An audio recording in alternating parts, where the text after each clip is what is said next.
We also need to designate the deputy clerk.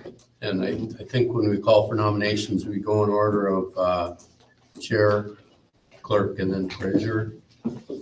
Anybody questions or discussions about that? I think most people here have been through it multiple times, so. It'll be my last year. This will be your last year. And I will, I talked to Barb about it, and I will complete the year. So you're stuck with me for one. We're stuck.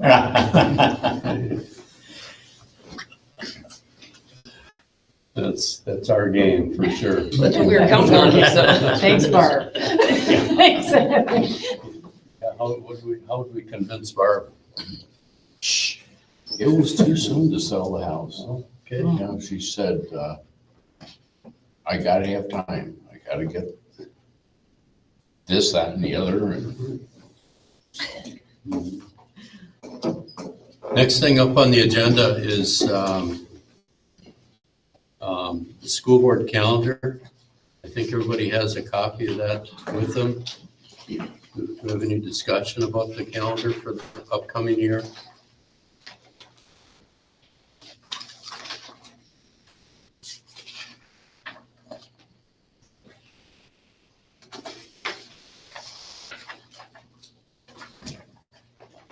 The only question I have is, does this take into account some of our work with IASC and NASHWAC?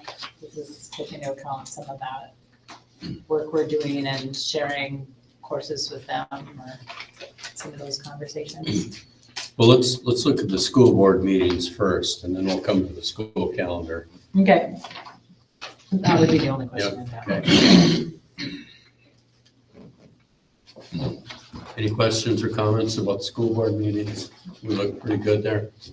If I can, Mr. Chair, one of the things we did was kind of looked at scheduling, ensuring that we have a Big Fork meeting scheduled, but also being mindful of when those fall in the context of some of our operations this spring, and some of the, decisions we have this spring to make, and just being mindful of that.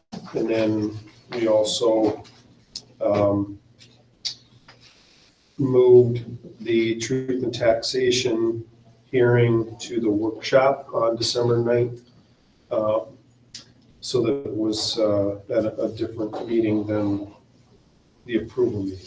So that was a change we made. Any other comments about the? Mr. Chair, I was just going to comment on that. I see it on there, so thank you for changing that. I think it's good to have that meeting first and then give us time to think about it and come back around the next week and vote on it. So appreciate that.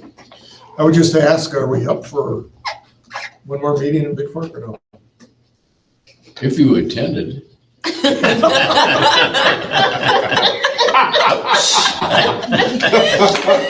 All right, we'll leave it at 3. Well, I do that. In person. That was a good one. I just had to say that.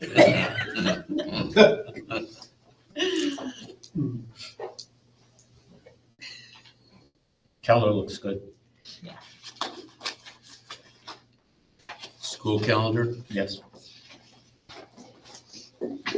Looks remarkably similar to this year, doesn't it? The school calendar, the calendar that's in your packet is a visual of the board calendar. Yeah. Do we have a copy of the actual school The calendar? school calendar is not included in this packet. Okay. Not in this one. That was, what I included here was sort of my draft, so you can see visually on a 12-month calendar and why some of the dates aren't chosen or shouldn't be chosen, such as the MSBA Day at the Capitol. Typically, we would do a meeting on March 18th, since we do the first and third, but because we're anticipating that to be that Monday, we just pre-scheduled it a week later. So anyway, this is just my my work. I like it, it's good In visual. figuring out Yeah, thank you, Julie. why we chose the dates. we did. We do have, we have, I would even go beyond saying begun discussions about the school calendar for 24-25. Like it usually does, starts at the IASC table with kind of a real preliminary draft. We look at it in the context of our own district. In our case, we brought it to Meet Confer, discussed it there, got some feedback. Next year's calendar at this point looks pretty similar to this one when we're in. One of the things that we've had some discussion about and that I've shared feedback with the rest of the group on, and there's some consensus forming, that the holiday break next year might end up being a full 2 weeks. Otherwise, it would end up being where we'd come back for a 2-day week. And I'm traditionally not real fond of those, and staff kind of are echoing that too. You have a Monday and a Friday, kind of, and at the end of a 2-day week, I think Carol would echo that the attendance probably would be great. Trade-offs, there's always trade-offs when you do stuff like that, and so it means that we go into the first week of June, which we've been doing now for a couple of years, so that's not necessarily new, but it'll still be pretty efficient. Thanksgiving's a little bit later, so that's different. Easter is really late, it's about as late as it could possibly be next year, so that really, it creates a long stretch for staff in that February, March, April, May timeframe. That just gets to be long in there. And, we kind of kick around options there, but there's also a lot of constraints, and probably until we can talk about moving MEA off of MEA, we're probably, going to be stuck there. But you should see that. I would think at our next meeting, you'd see a draft of that. And does this align with the ISD calendar? Yeah, so we always, our number one priority with the IASC table is to make sure our student days are as aligned as possible. And we do that in case we're sharing classes or that type of thing, but also we have a lot of staff that have childcare or that kids attend different districts. And so if our staff have kids that go to Deer River, or Greenway has staff that comes here, or Greenway staff might have kids that come here, the more closely we can align our calendars, it just helps our overall community out and our staff out. So they're pretty close. We do have variation of days, contract days. In IASC, we range from 180 to 183. So districts kind of have to work around that a little bit to get to that number on the contract side, but we've kind of figured some of those tools out now. Mr. Chair. Matt, I may be getting way ahead of myself here, but knowing when our board meetings are through this coming year, will we have any conflicts with Nashwauk's board meetings in relation to maybe some of our staff having to have to go over during the board meetings? Is it something not to be concerned about? You can work it out later? I feel like their meetings were on Wednesdays before. I don't know if they still are, but that's something I can check on.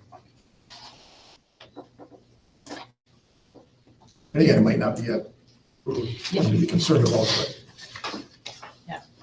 It was just something I was No, thinking it's about good. as we were looking at setting the calendars.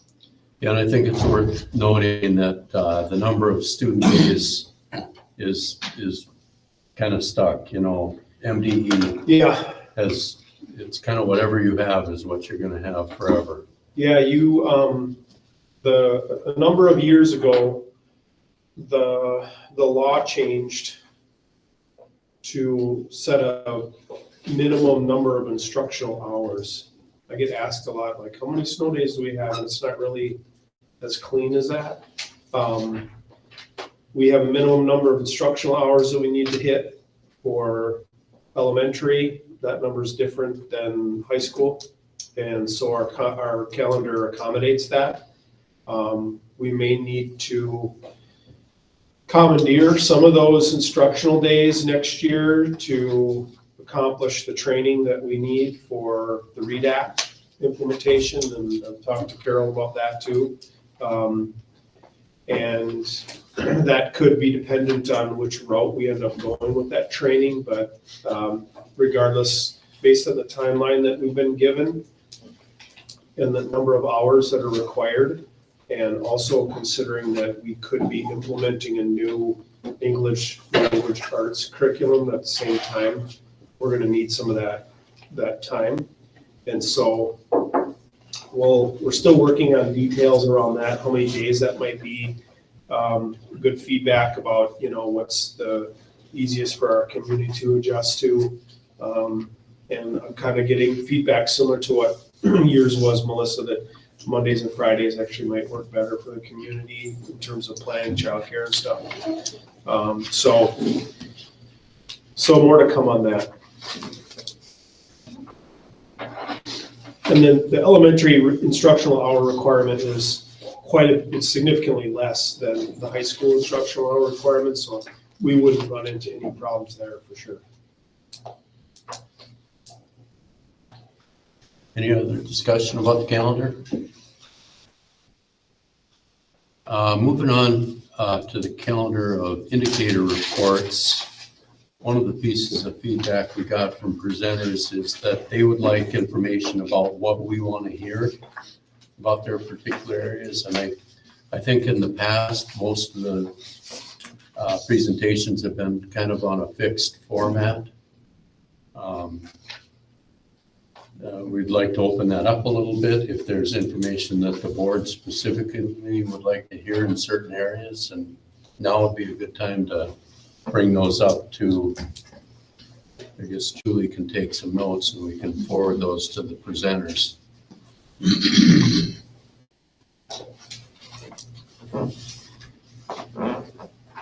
Comments about the indicator report? I always thought they did a good job. I mean, for the most part, my questions were always answered. I didn't usually have a lot of questions to ask.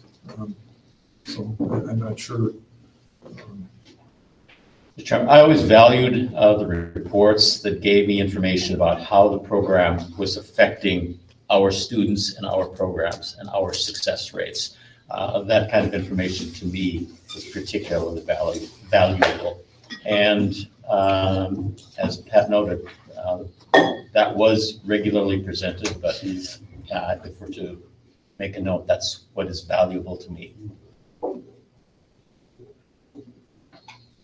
I would comment that one of the pieces we got a little bit this year is got quite a bit of information about our reading program in the elementary and our successes there. And that's very useful to have that data, presented to the board. And I would like that to continue.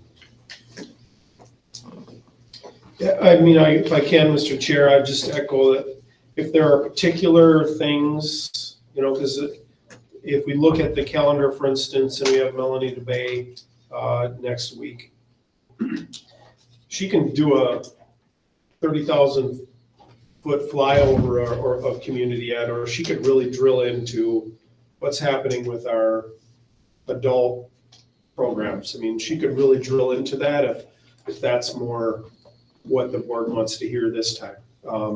And so those are the kinds of things, if you ahead of time think about, I think I could probably come up with an example of that for every one of these things. Food service, same thing. Like she could give, and you've seen the reports, there are 30,000 foot flyover of data, or would you be more interested in knowing like, what are the current nutrition guidelines and how do menus get set based on those nutrition guidelines? And then she could take a deep dive into that rather than a 30,000 foot flyover. So I just want to throw that out there. I just want to make sure, and they all want to get you what you want to know, which is great. So, Matt, I would defer to the community in a sense. Again, not knowing what the community wants to know, but if we can put it together, so to speak, where we can get them in the sandbox, you know what I'm saying? To get to that level, so you get it, you know, what we're doing. And I think if there's a cost to it, especially where we're at internally, I think it's something what we're going to probably be doing in the future. Again, from a referendum aspect of it, I think it's important to maybe have a little cost factor in there. If, you know, food service, for example, or transportation, for example, you know, those items that cost us a lot of money to provide that service to our students. I think so too, just focusing on the costs and, for example, with Melanie DeBay and the adult programs, because how does the school district affect not just the kids in the district, but the adults that take these programs too? I think that's good information for the community. I know we send community ed flyers out. I'm just going to say, how many read? How many really know what we have to offer? You know, from the adult perspective, that is coming. Sure. Well, even in community ed, you know, we have this new tech, which is super cool. And we need to have our kids, you know, Christmas dinner, there are kindergartners who are learning how to code in some of the public schools. And that's just the way the world is working, right? And that's where we're going. And so this whole tech hub, and it's not just for kids, it's a community tech hub, which allows businesses and others to engage in it. And I just think that would be a cool thing because nobody's really heard of it. And it's kind of just starting. And so as I think about Melanie, I know she gave us a brief presentation at a workshop early in December, but that would be kind of a cool way for the community to see how we're connecting, like what that integration is. Just a thought. But that's just one specific, I mean, I could go through and name something that would be kind of, Sure. yeah. I think it would also be helpful and informative to hear from the presenters on the biggest challenge or challenges that they have. And for the most part, they've been very good at doing that. But as a board, we need to hear those. We are the place where it can and should be addressed. When you look at the indicator reports, the list here, these are the ones we've traditionally done. Are there any areas that you would want to add?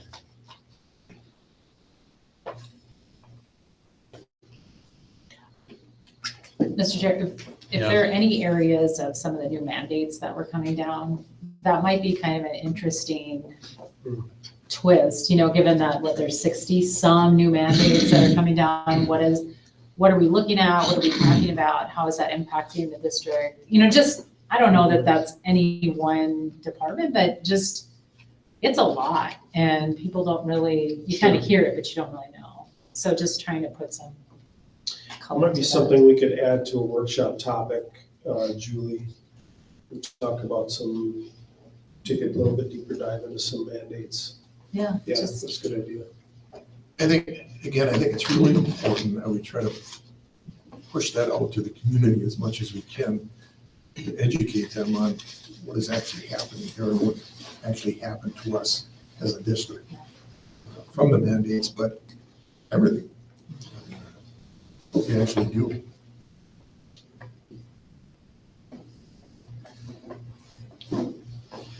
Any other discussion there? Moving on the agenda. Next item on the agenda would be board payment rates. You should have an administrative report in your handout, kind of summarizing school board payment rates. Currently, the board salary is $2,500 annually for 19 meetings. There's per diem rates for extra meetings. Open that up for discussion. Just for a point of reference, it's been at this rate for a long time. I guess the last time there was a change was 2012, so discussion. Mr. Chair, if I can just interject, there's some pieces of data or three spreadsheets that Julie prepared. The first one, the shortest one, compares 318's to IASC, which is a little bit trickier to compare because the other districts don't necessarily, they're more per meeting based. But you can see 318's comparison to IASC as a kind of a geographical comparison. The one pager, we pulled the districts with enrollment between 3,000 and 5,000. We sit right in the middle there roughly, and compiled the average for that. You can see at the bottom of that spreadsheet, the average for districts between 3,000 and 5,000, just short of $4,700 for a board member and just under $5,200 for a chair. It's the average across those, whatever that 13, 15, 18 districts in that 3,000, 5,000 enrollment range. And you can see those kind of geographically are all over the place. And then the larger one is data that had been put together, I think by Maslow possibly, statewide. It's obviously not all 330 districts, it's the ones that completed the survey. And you can see that that actually is really close from an average perspective to the 3,000, 5,000 enrollment number. So wanted to just provide you with that data.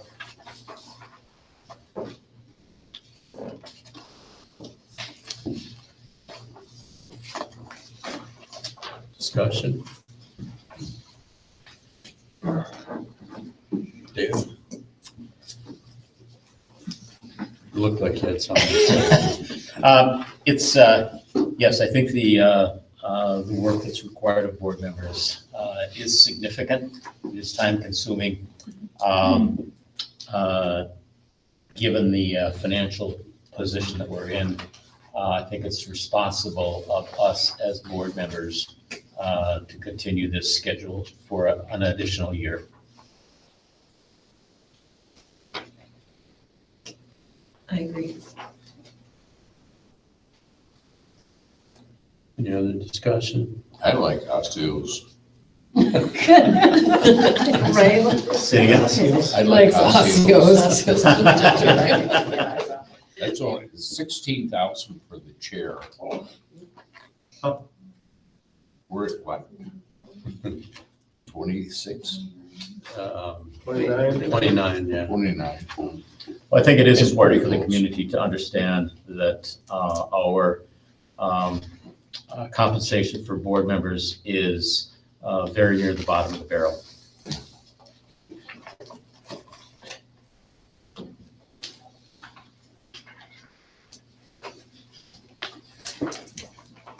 I Next think the item. other thing to Go note ahead. is like, I mean, there is, right, I mean, everybody calls it, there's rising inflation, there's rising costs to everything. And since I've been on the board, we've never raised it simply because of the current financial situation the district is in. And so the board has really held to that since I've been on it, evidently since from 2012. It's quite a long time.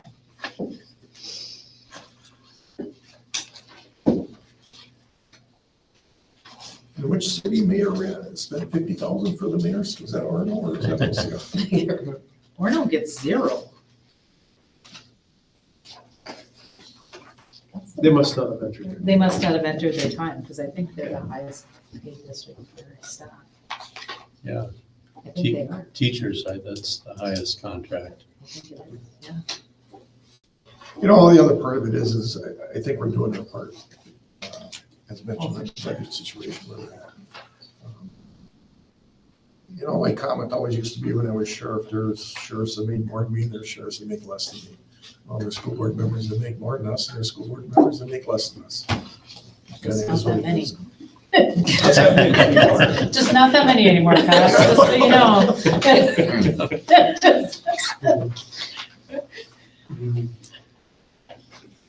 Well, I think we should move on to committee assignments. You also have a handout in front of you with the committee assignments. Now is probably your chance to swap and trade if there's something you would rather do or something you'd rather give up or something you'd rather have.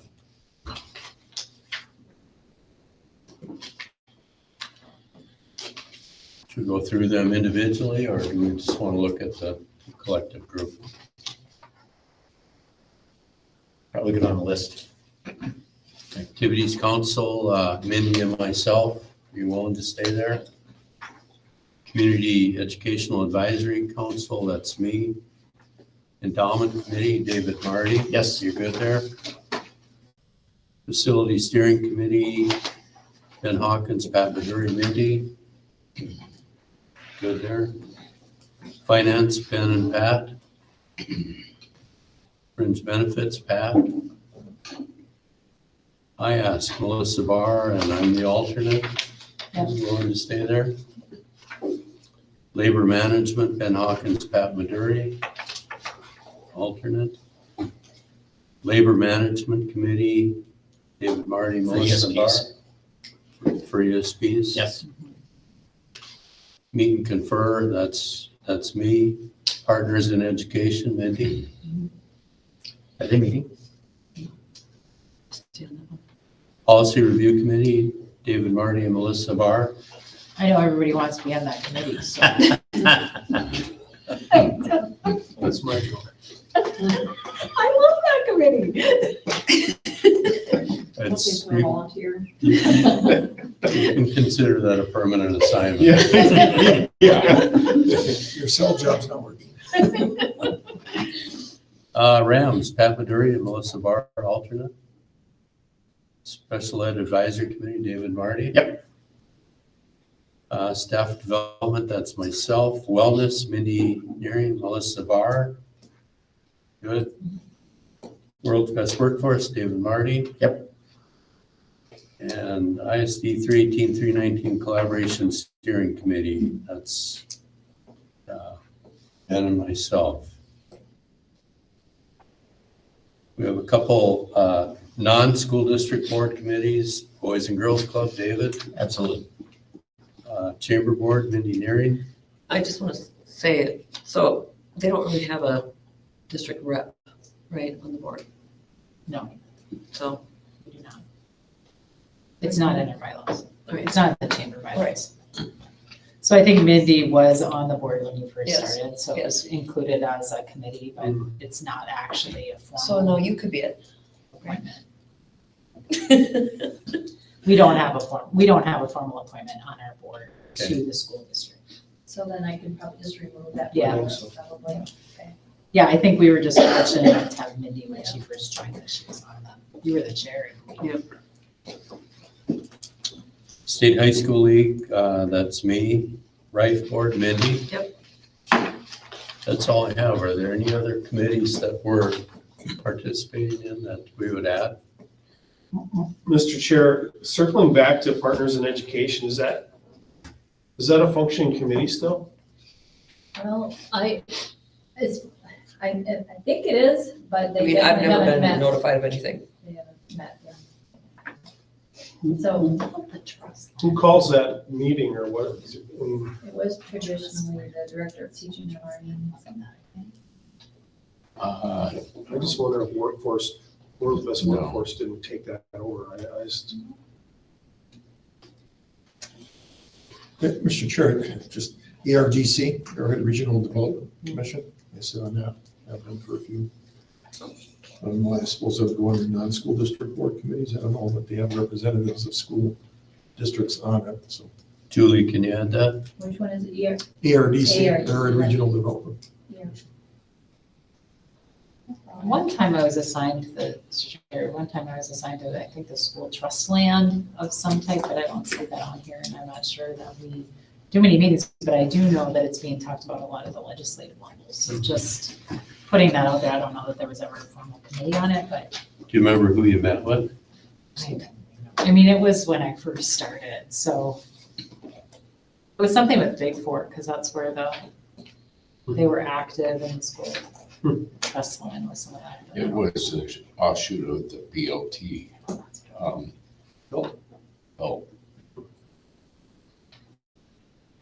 Ben would know more. I just recall it being on the list at some point, but.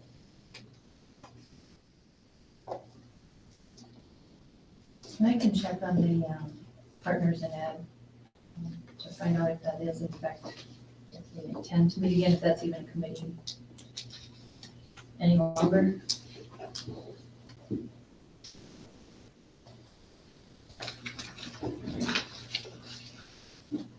Anything else? Moving on the agenda, Kara, do you just want to kind of run through the financial institutions that we utilize for us?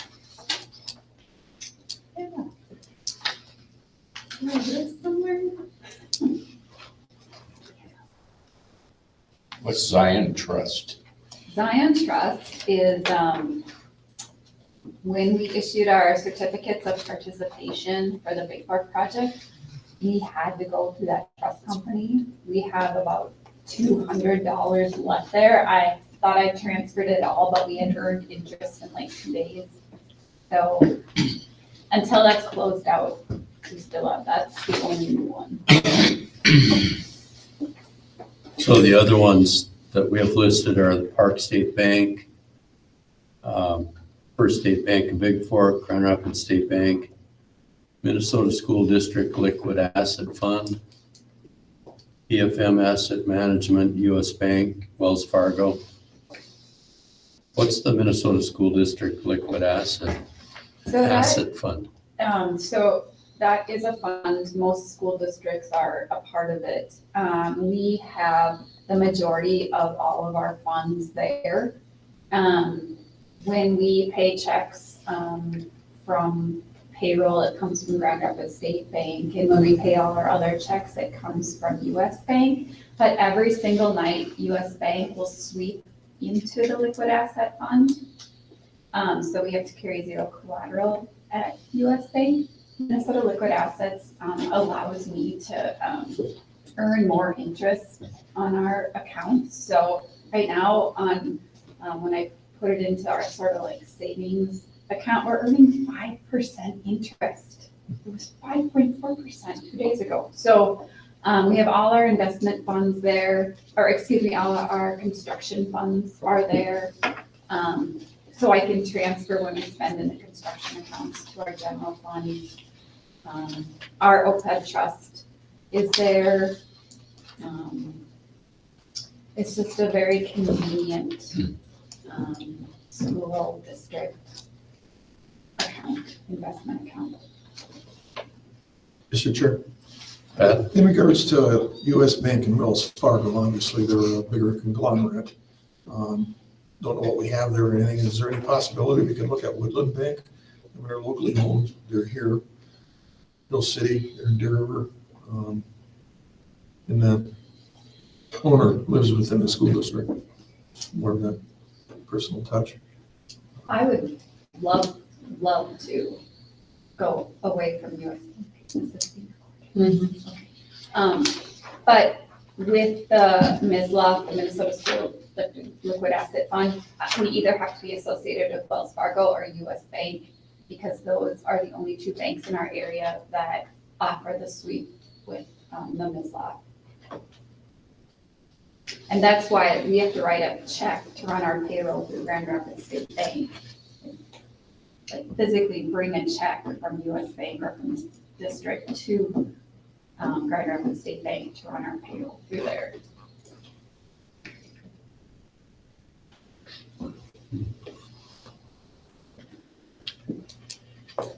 Next item on the agenda is certification of the chief financial officer. Of course, that's Kara.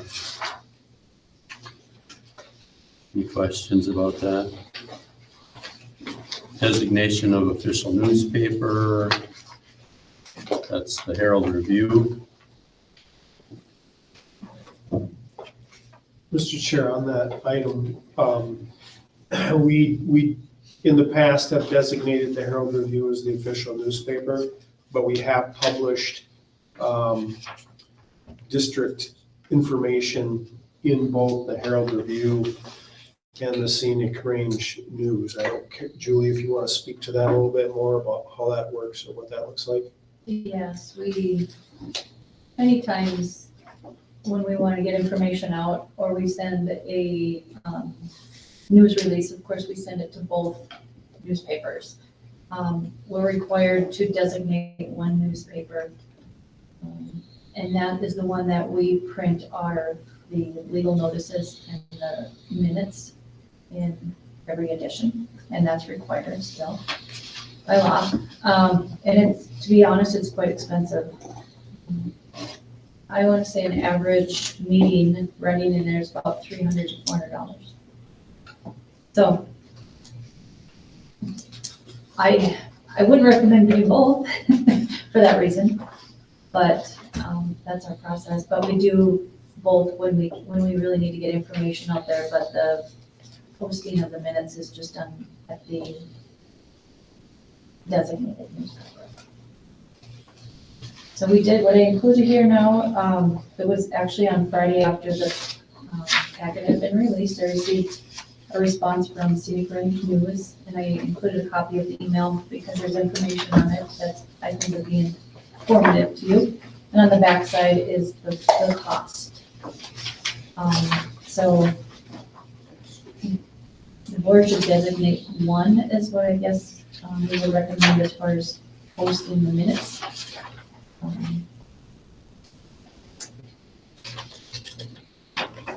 But again, you can still, information you can send to both. Mr. Chair, there is a cost difference between the two. Scenic Range is a little bit cheaper.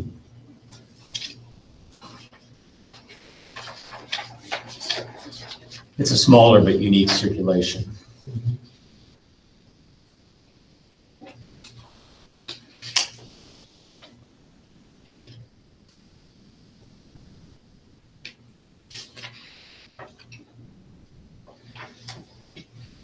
Any other comments? Yeah, I mean, I think we sit in a really unique situation in the sense of a lot of people in one area don't use the Scenic as a form, but then in another area, they don't use the Herald Review. So we sit, because our district is so awkward, in this kind of weird space of which do you use, and I would say one part of our district uses the Scenic for their information and the other part uses the Herald. And I don't have an answer other than to just note that that provides a little bit more of a hesitation on only designating one when we're trying to be better about getting information out. I don't have an answer, just. To that point, I think in the spirit of transparency, it would be prudent on our part to designate both because they do have unique characteristics and unique readerships. I don't think we can afford to have two. We'd have to pay seven, even though it's cheaper, we'd have to pay, that'd be additional expense to have them publish it to. I think the big distinction, if I can, the big distinction is what is unique about what gets published in the official newspaper. And what's unique about that is its minutes and meeting notices. Like Julie said, when there's information that we feel is important for the community to know in more of a broad sense, we've been publishing to both for that very reason. But it would be, like Julie said, it would be doubling the cost. Well, not doubling, but it'd be increasing the cost for those particular things. Yeah. So, Mr. Chair, Julie, do we post our minutes and stuff on our website? We do, Have access to- but it's still required to post them, publish them. Yep. But we do put them online. I'm just looking at the cost factor of it right now, okay? Obviously, the Scenic is cheaper than the Herald Review. The Herald Review has a much bigger circulation than the Scenic. But if we're just looking at cost, I would say let's go with the Scenic. It is on their website. I know the county made a change a few years back, went from the Herald Review to the CM because of the cost aspect of it, but they still do both papers for certain things. Again, just mindful of our budget, mindful where we're at financially. Is it going to be a big thing? I don't know, what do we spend annually? I haven't looked at the annual cost, but I guess I could estimate around, if you did like 300 times, say, 20, would be probably an estimate. $6,000.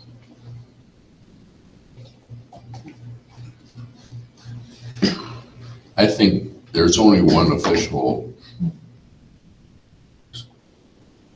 newspaper in the community. It's the Herald Review. I think we get our ding and ringer. But that's my thought.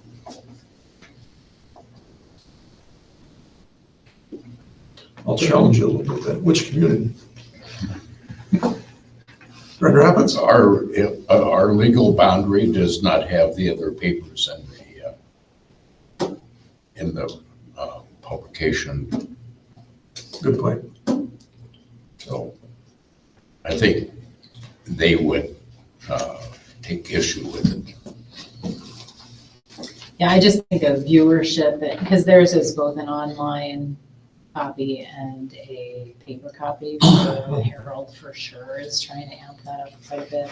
So I would just viewership alone, I understand the cost is a little higher, but it reaches Sure. 12,000 unique visitors a week. I mean, and I think a lot of snowbirds do still subscribe to, even if they're not here. But like I said, it's a unique situation. Well, I appreciate your comment then as far as trying to keep it within the district too. I think that's Yeah, important. that's okay. That's my only comment. Probably looking forward, we should attempt to use the scenic to also pass information, but maintain the Herald as the Official. official.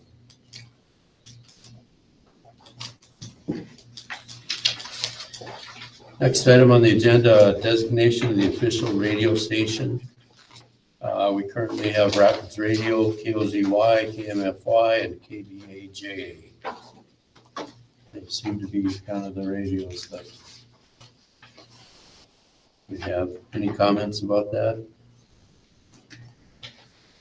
Designation of the official posting site. Of course, we moved that when we moved the admin building down here to the old Southwest building. And Julie, I assume it'll be right inside the main door there? If they're up, they're already up. So like when you came into the entrance, you turn left right there. With that T in there. And the bulletin board's right there. Perfect. Mr. Chair, can I just back Yeah. up for 1 second? And the only reason I'm going to do it is because I know that KAXC has really been committed and have grown kind of as a community radio station.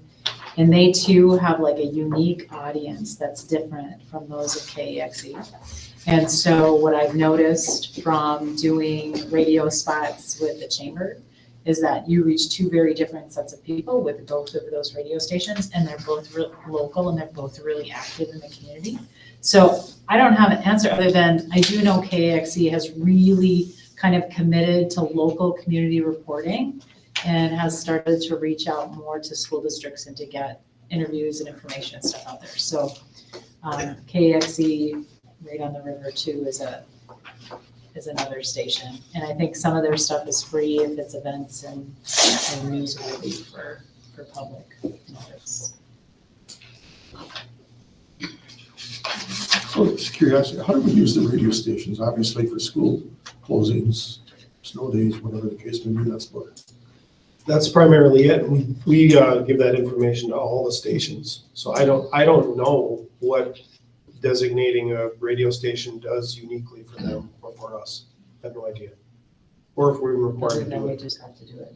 I don't know if we're required to do it. We are required to do it. Okay. But I can't think of an instance where His KFC is included, like in school closings and there, I don't know anything legally that we have to do with the designated radio station, to be honest. But yet, on the list of required designations, radio station is on there. And maybe maybe it is school closings, but we just do, and maybe that is the purpose, but we do both things. We do quite a few radio stations, actually. So We could designate two. Good. And it'd be cost neutral.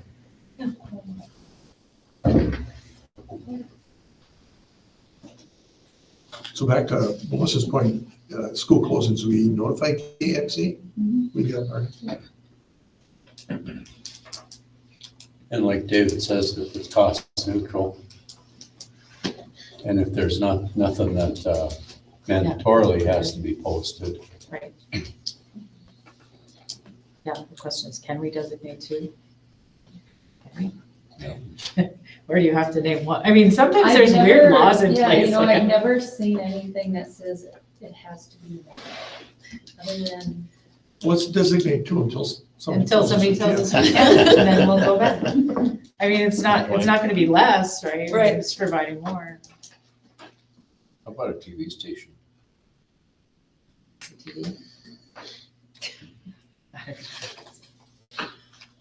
Yeah, So we'll add KXC. yeah, it's good. They've done a good job. Good idea. Good idea. Sorry.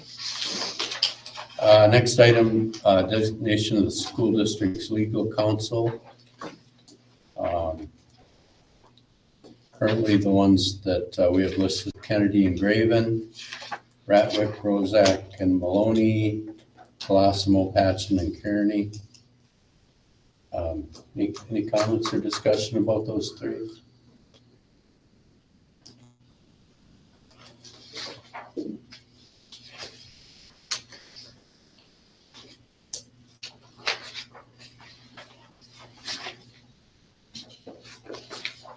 Next item on the agenda is school board operations, code of ethics, and school board communication interaction protocol guide.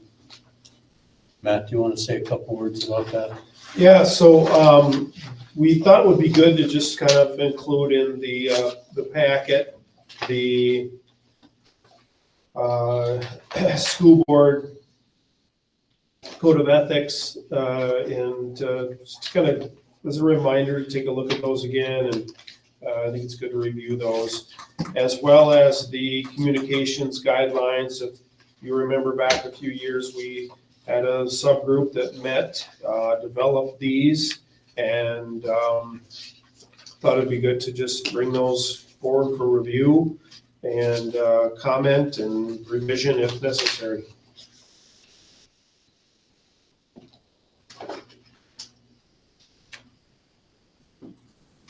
Any discussion?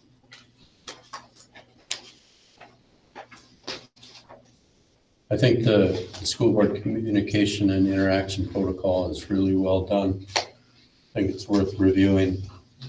It kind of reminds us of what are the best ways to handle some of the issues that come up. Next item on the agenda, Mr. Chair, just Yeah, go a ahead. question in regards to the guidelines and those protocols that you just mentioned. Would it be appropriate for us as board members to sign off on this annually?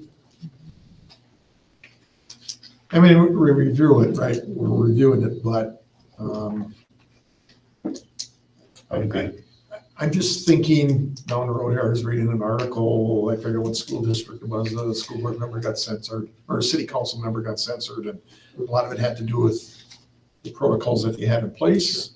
And I just think back in my previous work, we have employees that are governed by policies, et cetera, and we annually have them sign off on those.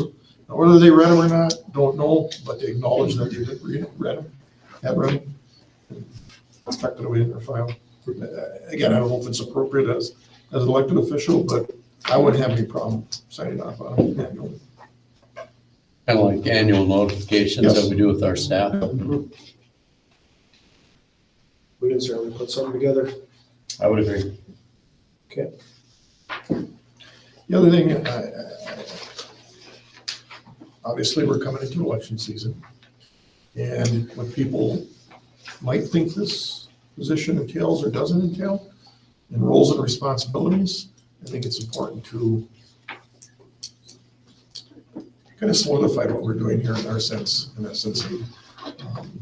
It certainly gives a potential candidate, here it is, here's the four corners, boundaries, if you will, right?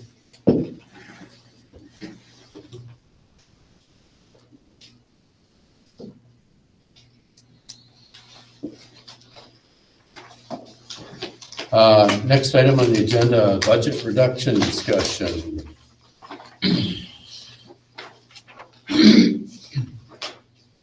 Maybe Superintendent Gross, you want to give us a Yeah. little bit of an intro? We'll jump into that.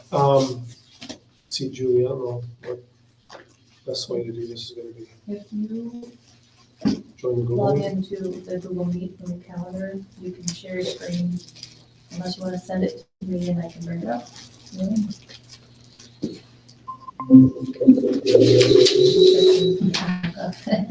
Okay. All right. What we wanted to do tonight is to kind of set the stage for the conversation or the kind of some action later in the meeting. Or in the actual meeting part of the evening. And so Karen and I are gonna work through, this is really small. I'm gonna make this bigger here.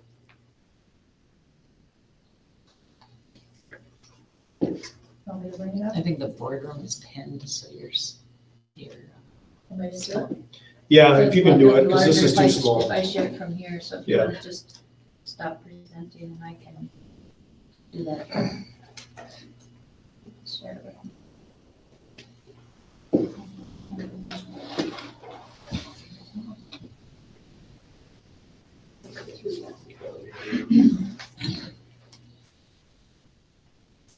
Should be right at the top here. There we go. While she's bringing that up, so really the purpose is to do three things: provide an update on where we're at in the budget reduction process, two, propose a reduction target for the board to consider tonight, and that you'll review by resolution later, and then kind of take a look at what this looks like moving forward into the future. So to do that, the next slide, we'll work through the timeline that we've been on for the last year and a half. And that's one thing I hope that you can recognize and that others will recognize, is that we've been on a path. We've been on a timeline. The slide that you'll see coming up here is the same one that we've been sharing for a year and a half.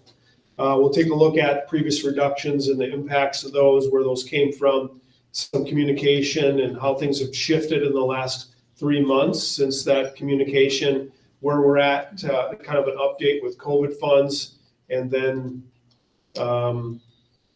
we'll talk about that target, talk about future projections, and then talk about next steps. All right, so on the next slide then, this is a timeline, and the text is real small, but the point of this really is that this is the same exact slide that we've been referring back to for over a year and a half. It starts on the far left with discussions about the fiscal 23 budget, data planning for fiscal 23. It moves in the next bubble on the left to winter planning to do budget reductions for fiscal 23. In June of 22, the board passed a balanced budget, something that's come up in some of the feedback that I've gotten in surveys and stuff is, the district should really have a budget. We do have a budget. We have a budget every year. It's adopted in June. It has been since the beginning of time. And not only do we have a budget that's adopted in June every year, for the last 2 years, the board's adopted a balanced budget. And so that happened in June. The fall of 22, We began referendum planning for 2023 and moved through that budget planning process into spring of 2023 when we did additional reductions for the current fiscal year. In June of 2023, the board adopted another balanced budget. And then in November of 2023, we did an operating referendum. This timeline is the same one that we've used for the last year and a half. And so we've continued on a course for that long. If we move ahead, looking to the future on the next slide, on the far left, we're in the process of planning for fiscal 25, the 24-25 year. In the spring, working through reductions that we've talked about preliminarily. In June, you're going to get a balanced budget in front of you based on that. And we've talked about referendums, whether we're going to do one or whether we're not. And that's still up for discussion, not tonight necessarily, but again, just kind of an extension of that arrow. And I wanted to make it clear to the board and to anyone else who might be listening that this isn't happenstance, this isn't off the cuff, this is something we've been discussing and working through for over a year and a half. The board's been really planful about that.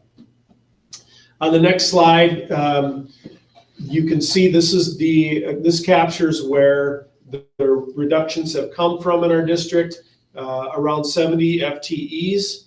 And the breakdown of that, the percentages really are more for information, not necessarily targets. We didn't set out to say, well, we're going to have 13% of this and 16% of that.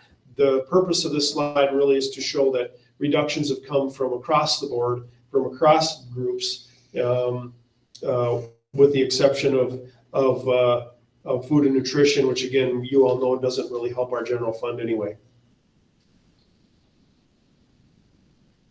On the next slide, this slide kind of walks through previous year's reductions and impacts and how those have played out over the course of time. And one of the things that is clear as we look at reductions, we live in a dynamic situation. Nothing that we do is static. Kara will talk about from day to day enrollment and budget changes. Or information changes relative to the budget. And so when we have settlements, when we have enrollment changes, when we have those things happen, people take benefits or don't, all those things cause changes in our overall budgets and costs. But this again kind of lays out the last 3 or 4 fiscal years. Kara, I don't know, this is probably a slide you were going to talk about rather than me. You got it. Okay, sorry, it's kind of getting on the roll. So on the next slide, I don't expect you to be able to see this because it's small, but this is a slide that I shared with you on October 9th, and that was 3 months ago. At that time, there was a great deal of information that we didn't know, but we were hearing loud and clear from our community that they wanted to know what we would cut if we were going to, if the referendum didn't pass. And so in the top, on the very top of this blue, it talks about how if question 1 fails, our budget reduction target was $3 million, and that was based on what we knew at the time.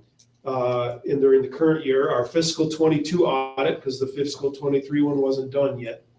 So we were still working through that, and the fiscal 24 budget that had been adopted. We were only a couple months into this current fiscal year. And based on that information, we developed some scenarios for reductions. And over the course of time, some things have shifted, and we're going to talk about those next. But we fortunately had some things go our way that were unpredictable, and that were wins for us, which was something I think we were due for. So a few of those things, going on to the next slide. Our audit's complete for fiscal 23, so we have a more accurate picture of what's happening, our financial picture, how that wrapped up. And every single month that moves along, we have a better estimate for the future. We had decreased spending in 22-23, which was good. People really tightened their belts. We pinched pennies like we knew we needed to. And in this current fiscal year, we're seeing some of that happen as well. And our fund balance has seen some improvement. And I always talk about that in the context of COVID funds because those have been really helpful. We've been very, very smart, very, very careful with how we've used them, very, very deliberate with how we've used them, using those on the things that we know we needed to for COVID, but also being able to plan enough for the future like we're in now, where we knew we were going to need those dollars to help stabilize and balance budget. Because we're down the road a little bit, we have a more accurate picture of our COVID grant balances, and Kara's going to talk about those in a second. We have to have all that COVID money spent by this September. And so that's going to be the plan. And as it turns out, and as you'll see in a second, because of that penny pinching and being tight with budgets, we have more COVID funds left than we originally had planned for, which is a good thing for us. Some other things that happened that were unanticipated. We had an increase in compensatory revenue for fiscal year 25. The state, when they were offering or going through this, there was a hold harmless clause put in place by the state since October 9th. It's been clarified that that's at the school level, not at the district level. Kara has additional documentation on that.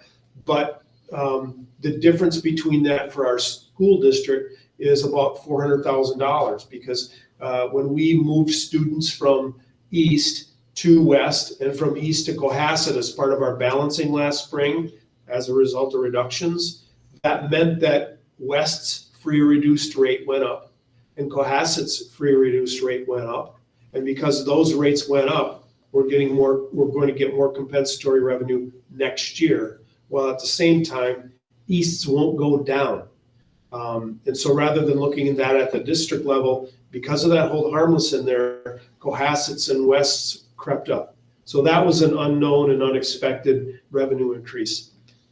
The special education cross subsidy that was passed last spring was super helpful. Like we knew, its impact has been larger than we anticipated, in part because our ADSIS program qualifies for those cross subsidy kind of protection or aid. And because that runs through special ed like funding. And so that was unanticipated. It also means that making reductions in the ADSIS program dollar for dollar isn't a good value for our school district, besides the impact that it makes in the classroom. So Matt, how much did we realize there then on that? On the Additional, cross subsidy, Or just the ADSIS piece of it. yeah, it's a piece of it. well, I wish there was an easy answer, Pat, but here I budget at between 55 and 60% of our expenses. It's gonna go up to between 70 and 75% revenue based on our prior year expenses. Same with special ed. Thank you. Kara will often talk about how our on the revenue side of things, inflation doesn't help us at all, except in one area, and that's interest revenue. She talked about that a second ago, what we earned. With our construction projects and other things going on, we earned interest that was really unbudgetable or unprojectable entirely. And then one of the bigger ones, again, as you know, the state passed legislation last spring that requires us to pay unemployment for seasonal employees. And at the same time, the state set aside one-time money. It's clear now, and we've gotten actual, studies done by the state that have come out, again, since October 9th, indicating that there'll be enough money to last one additional year. And so that affects fiscal 25. So all these little wins ended up being beneficial to the school district and help us as we kind of look at what our reduction target needs to be. So fiscal 25 looks better than expected, but fiscal 26 and beyond still creates the problems that we knew were going to be there are going to be there. It just is one more year really than we anticipated. Kara, anything to add? I think that's a really good job, Matt. The only one thing that we didn't include on the slide, but we talk about it later, is our insurance change. And we hadn't even implemented it in October. And what we have seen in the last few months is a decrease in usage by our staff because they are having to pay that first premium, or excuse me, deductible amount. But also we saw a decrease in the number of staff that are taking insurance when they have to pay a portion of their single. In the past, if they had to pay 10% of their single, it was probably less than $1,000. And you know how good our plan was, it was $10 to go to the doctor. Now they have to, if you're single, pay a $3,000 deductible. So a lot of singles that had to pay, drop their insurance and maybe join their spouses or went somewhere else for insurance. So that also has helped our general fund. And, you know, I want to think that people are still insured. Moving into COVID funds, specifically how that landscape has changed. On the next slide. Our original estimate for fiscal '23 use was 4.7 million. The actual fiscal '23 use was 2.7 million, so there's $2 million there. Rolling that forward into fiscal '24, our estimated use for this year is 2.5 million, meaning there is approximately 1.8 million left for fiscal '25. Again, that's much more than we anticipated having left. And that affects our projections moving forward and where our kind of cutoff is for our reduction number. So it's again, good news. It's a result of being really tight as a district. People have done a good job of watching their budgets, and really it's been a team effort to do that. Carrie, you want to talk about this? Yeah, this is just our COVID funding. You know, in total, we've been awarded 12.5 million, and that goes back to fiscal year 21 when the pandemic basically started. And not all of it came at once. It's come in waves, but it's all, has to be spent by September 2024. So we could put it all in next year and not have any, or spend it all this year. But Matt has said from the beginning, we're being very judicious with this revenue, and it has postponed many cuts. Without this money, we would have had to make more cuts. All right, so getting to the nuts and bolts, this is not gonna work. They can't, there's no way to see that. You can see it? Really? Am I the only one that can't see it? I can't see it. You Well, I can't can see see it, but I can't read it. it? So this isn't gonna help us if you can't see it. We gotta move this tape, we gotta move this screen or something. Is there a way to share that with us? So that might be the easiest way, because and I can't, there's really no way to make this bigger Julie could email on the us. screen.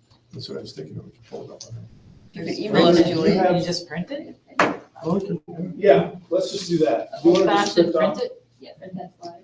Yeah, print that slide. Yeah, I can read. With my old lady glasses on. What a That's show amazing.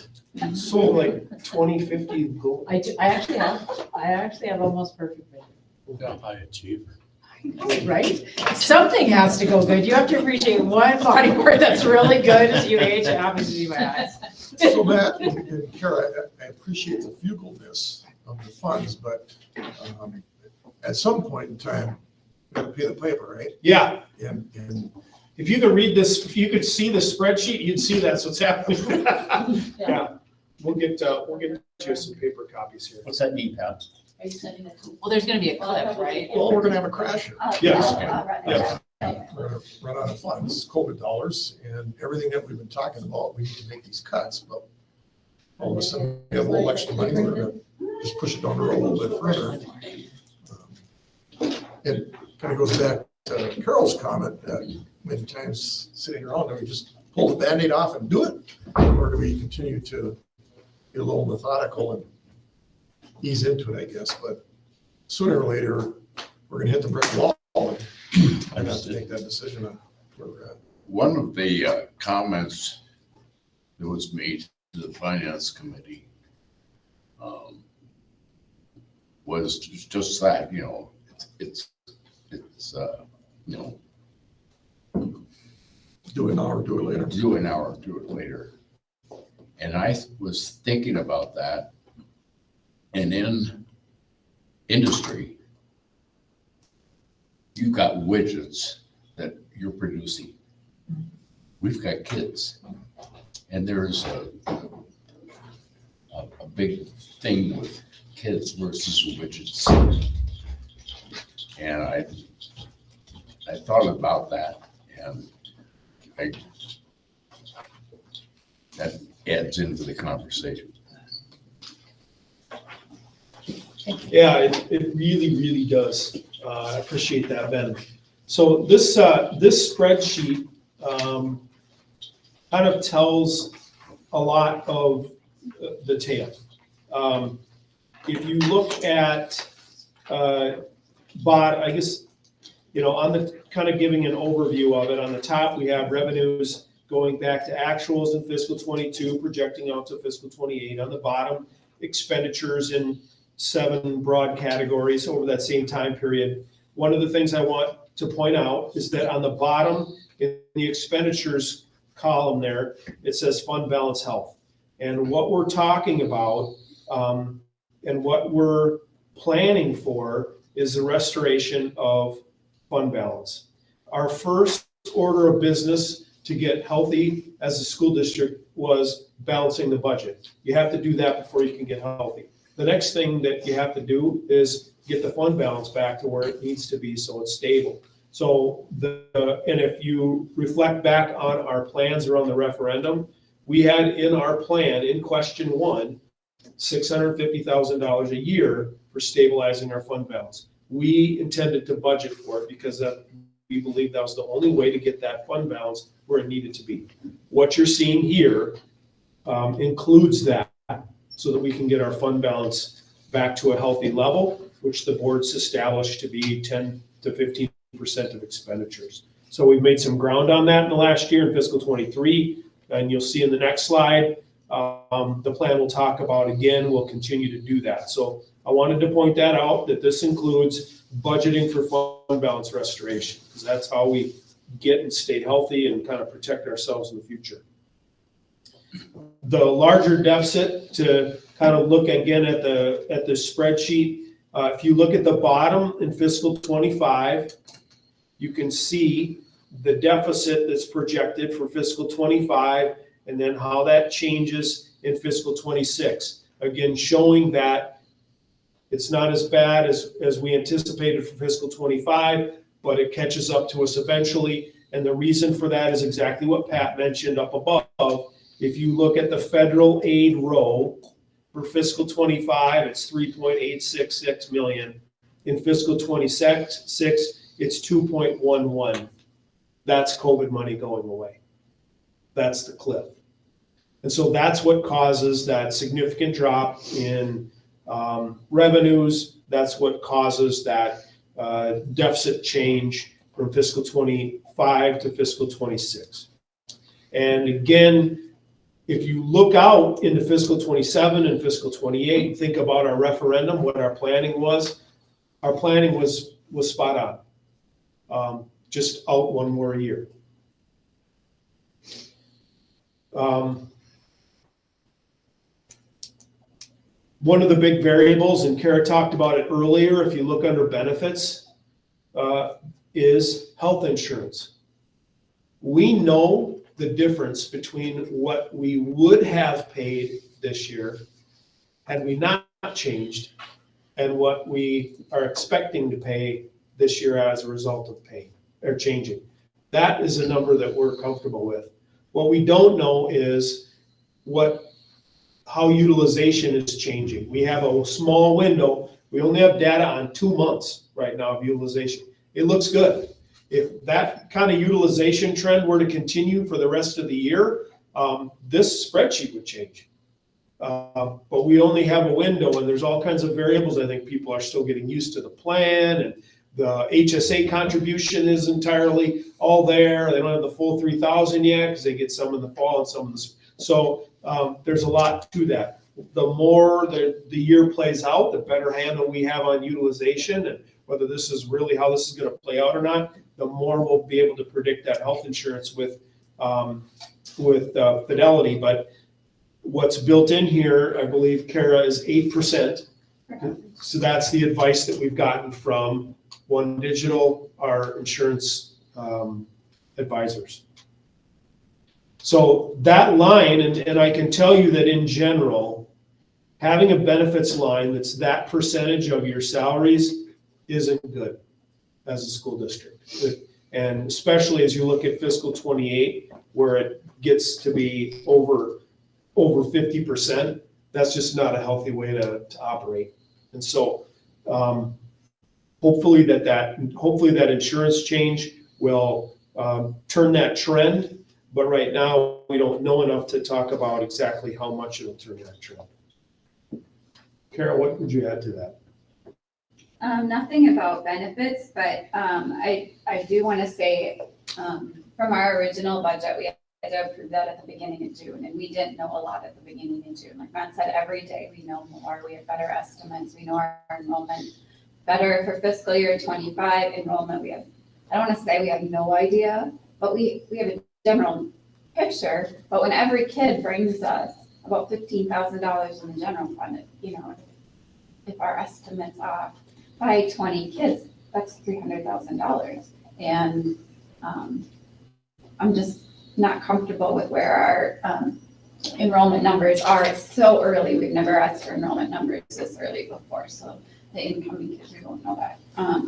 The benefits you can see from our original budget that we approved to the working budget, they did decrease. So that really helped our fiscal year '24 budget as we go. Those benefits, that benefit line is down about $400,000. So that is a good thing.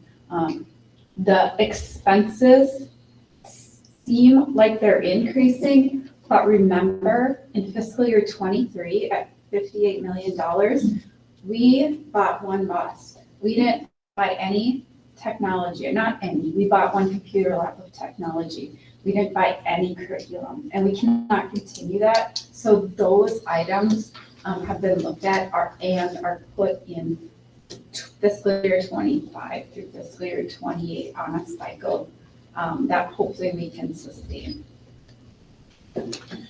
Kara's also included in here estimates or expectations around state revenue. So we didn't put zero in here for a state funding increase because that would be realistic, especially given the law change. So 2% is included in here. Could be more than that. We know that it is impossible or unlikely to be less than that. There are estimates in here for salaries. And again, that's one of those things that could change based on contracts. But when you get out to fiscal '26, we don't know what the state's going to do. We don't know what our contract situations are going to be. The further we get out from today, the less clear the picture is. So I think in general, it's important to see that those deficits kind of start rolling up in the future. But what's also not included in those roll-up numbers is there's no reductions included in there. So if we make a reduction for fiscal '25, that reduction will positively impact the deficit moving forward, and so on and so forth. Mr. Chair, Matt, is it fair to say if we don't have additional revenue, and I'm not even going to put the state into the mix because we know the state won't give us enough to actually balance us out, we're going to be in deep, deep cut mode. I mean, when we're looking at almost $5 million in '28, added to what we already cut, I mean, that's pretty significant. And again, as we've said before in the past, it's all about people, right? 84% of it's salaries and bennies. Where do we make the biggest impact to reduce that number? You're going to not buy one more bus? I mean, that's peanuts in the big picture. Right. Yeah, that's when we start, we go back to that slide from October 9th, and we're talking about big structural changes. That's when those kinds of big structural changes, the biggest structural changes kind of come into effect. And so again, reductions now affect that number moving forward. Problem's not going away.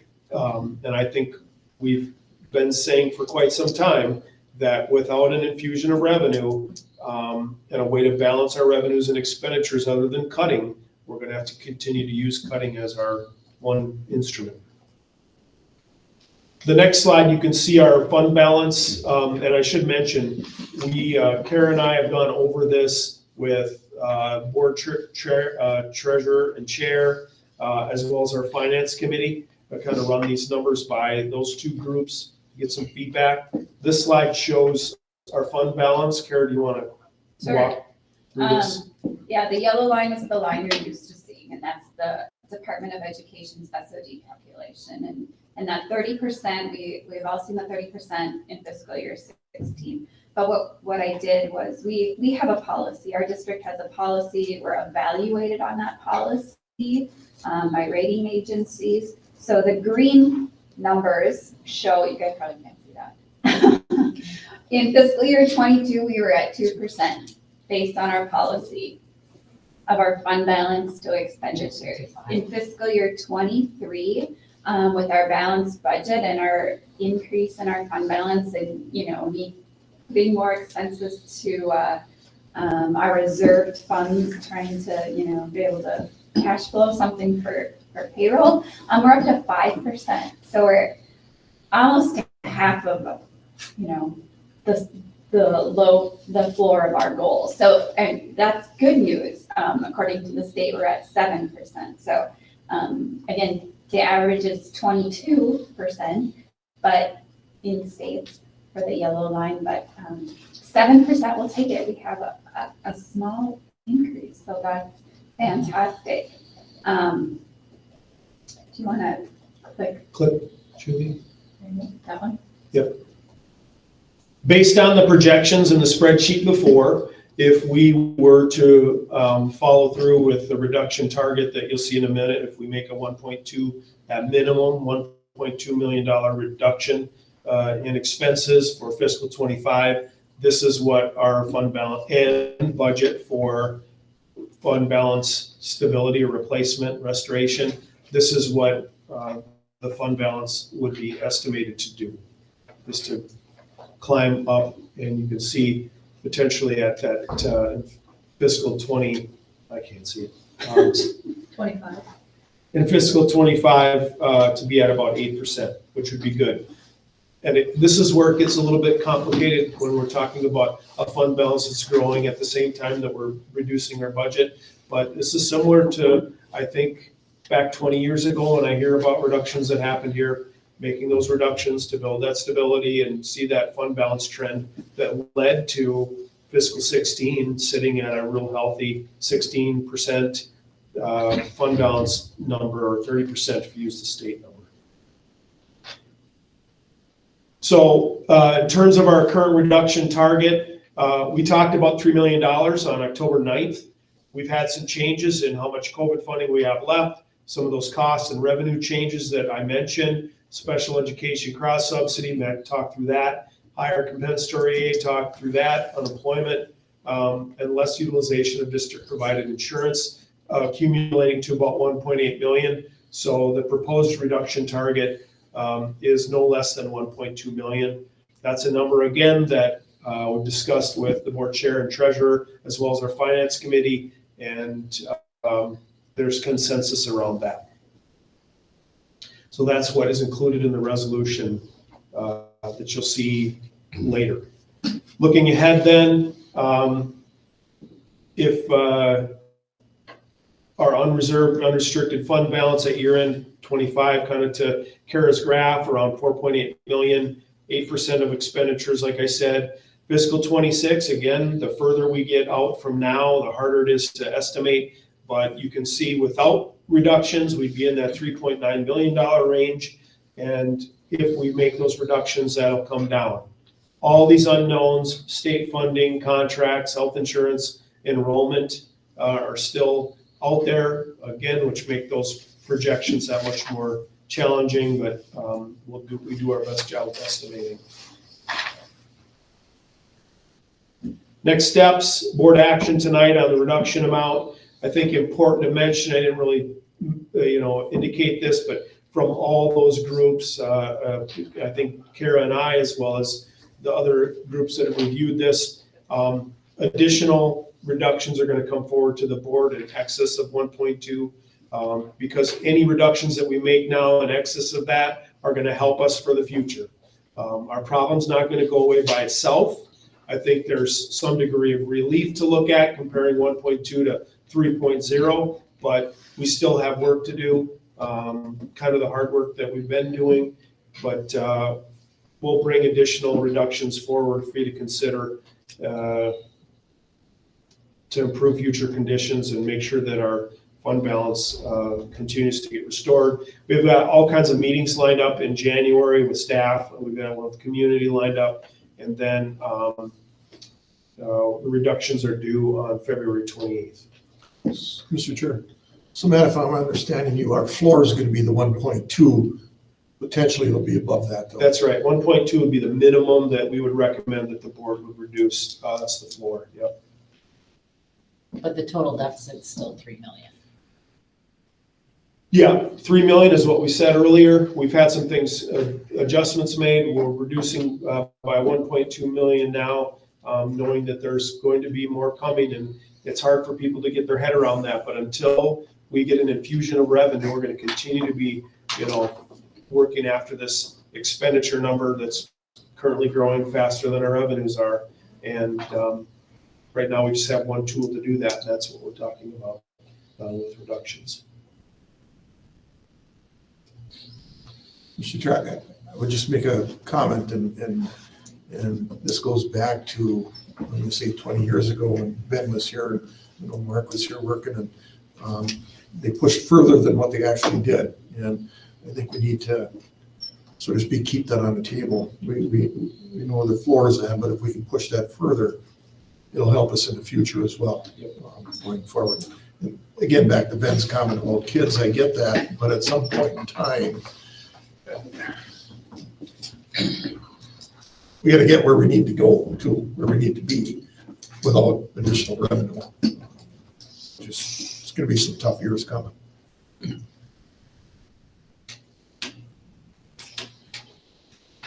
Any other comments, discussion? I would just say that you feel bad for staff, not just kids, but staff. When we're balancing with one-time money, which we've been doing. And so you're kind of kicking the can, and it compounds on itself. Finance just compounds, that's just how it works. And so there's this anxiety. As an organizational psychologist, there is some turmoil that happens within organizational systems when you can't come to a state of balance. And so there's always this worry of, is it me? And you don't perform at your best when that's what you worry about. And so in considering that and looking at that, I do want to make sure that coming and creating balance without one-time dollars is still on the table, because I do think there is a wholeness and something that happens when staff can at least, they might not like it, it might be hurtful, but they know it's not, the hurt isn't coming again next year or the next year or the next year. And it feels a little bit like we've been doing that since I got on, and I'm not laughing because it's funny, I'm laughing because it's just continual, and so I can only imagine what it feels for them. And so I just wanted to express that as we look at 1.2, knowing we still have a deficit of 3 million. That actually doesn't change. It's just how we spent some one-time money changes, but all it does is it kicks the can one more year, and it compounds on itself.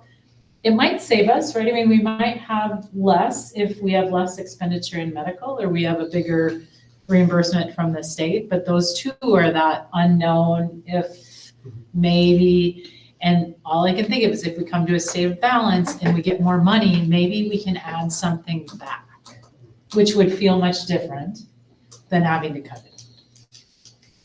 That's just my 2 cents on what we're saying. I agree.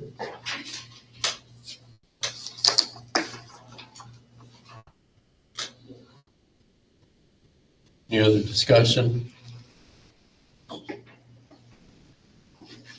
Kind of runs us through the agenda for the workshop.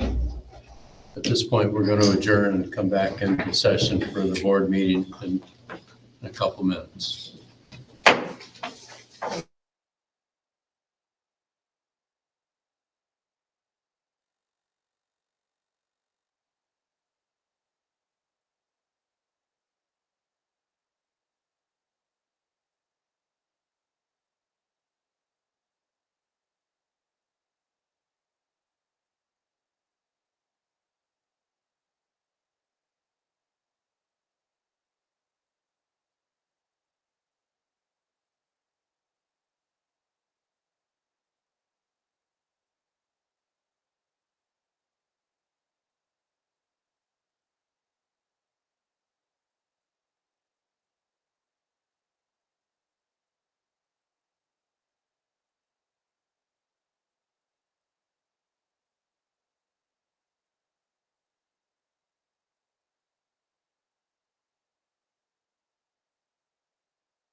Call the meeting to order. And for the pledge. I pledge allegiance to the flag of the United States of America and to the republic for which it stands, one nation, under God, indivisible, with liberty and justice for all. Looking for a motion to approve the agenda. So Moved by Pat. Second. Second by Mindy. Any discussion? All in favor, say aye. Aye. Opposed? The agenda is approved. Next item on the agenda is the election of officers. We're going to be electing a chairperson, a clerk, and a treasurer. Nominations are now in order for the office of the chair. Mr. Chair, I nominate Mark Schroeder. We have one nomination. Are there any further nominations for the office of chair? Third call, are there any further nominations for the office of chair? If there are no further nominations, nominations are closed. Mark Schroeder is the only candidate nominated for the office of chair, and I hereby declare him elected by acclamation and direct the acting clerk to so record in the minutes. Congratulations. Congratulations. Thank you. Thank you.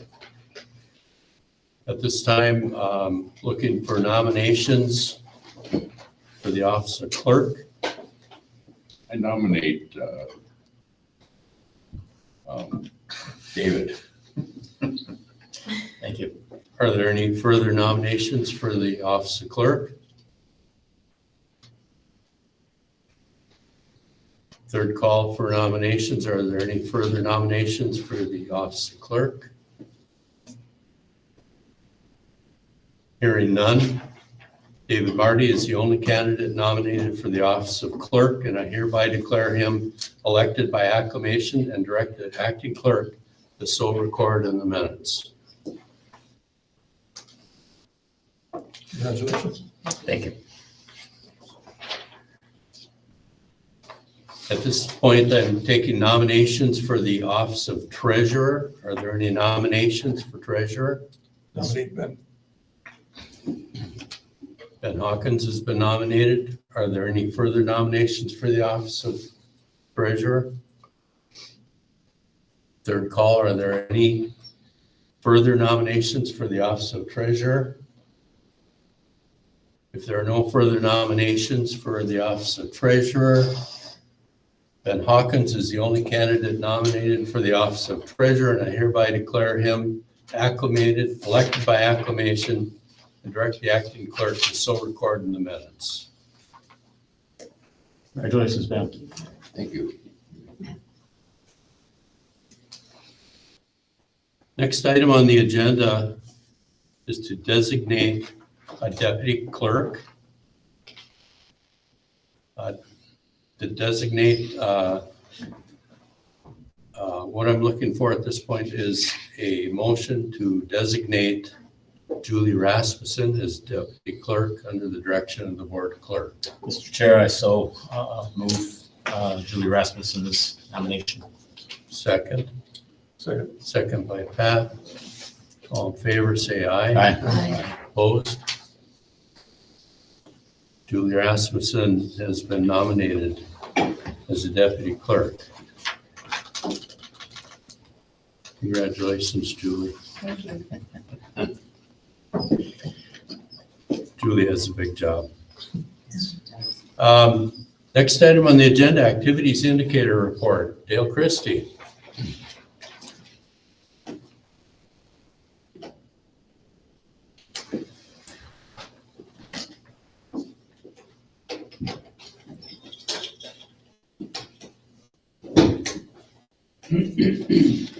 Must be part of something.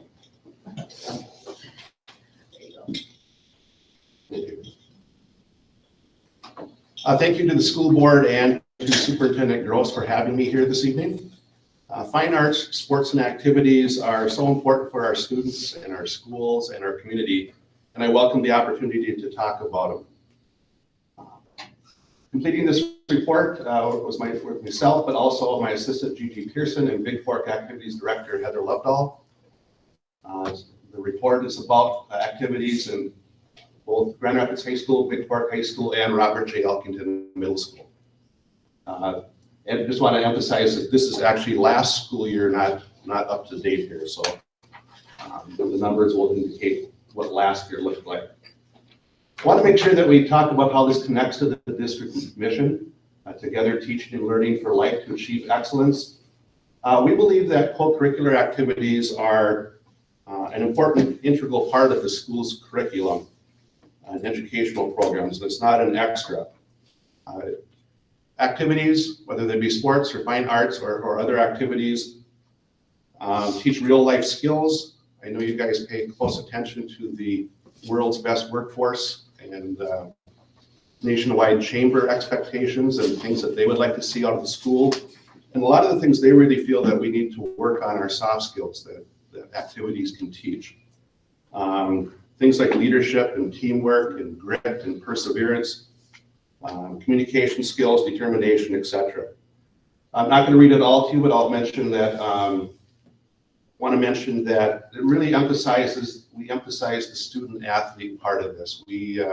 This is not, sports and activities in Grand Rapids and Big Fork are not like AAA teams, where all we're worried about is winning. We're about developing the whole student. We want to make sure that we emphasize that. Number of students impacted. This changed slightly tonight when I got Big Fork numbers in. But last year we had about 1,100, just under 1,200 student opportunities in sports and fine arts and activities in Grand Rapids. I'll take activities out of there because we don't track how many people are in student council and FFA and et cetera. So this is just fine arts and sports.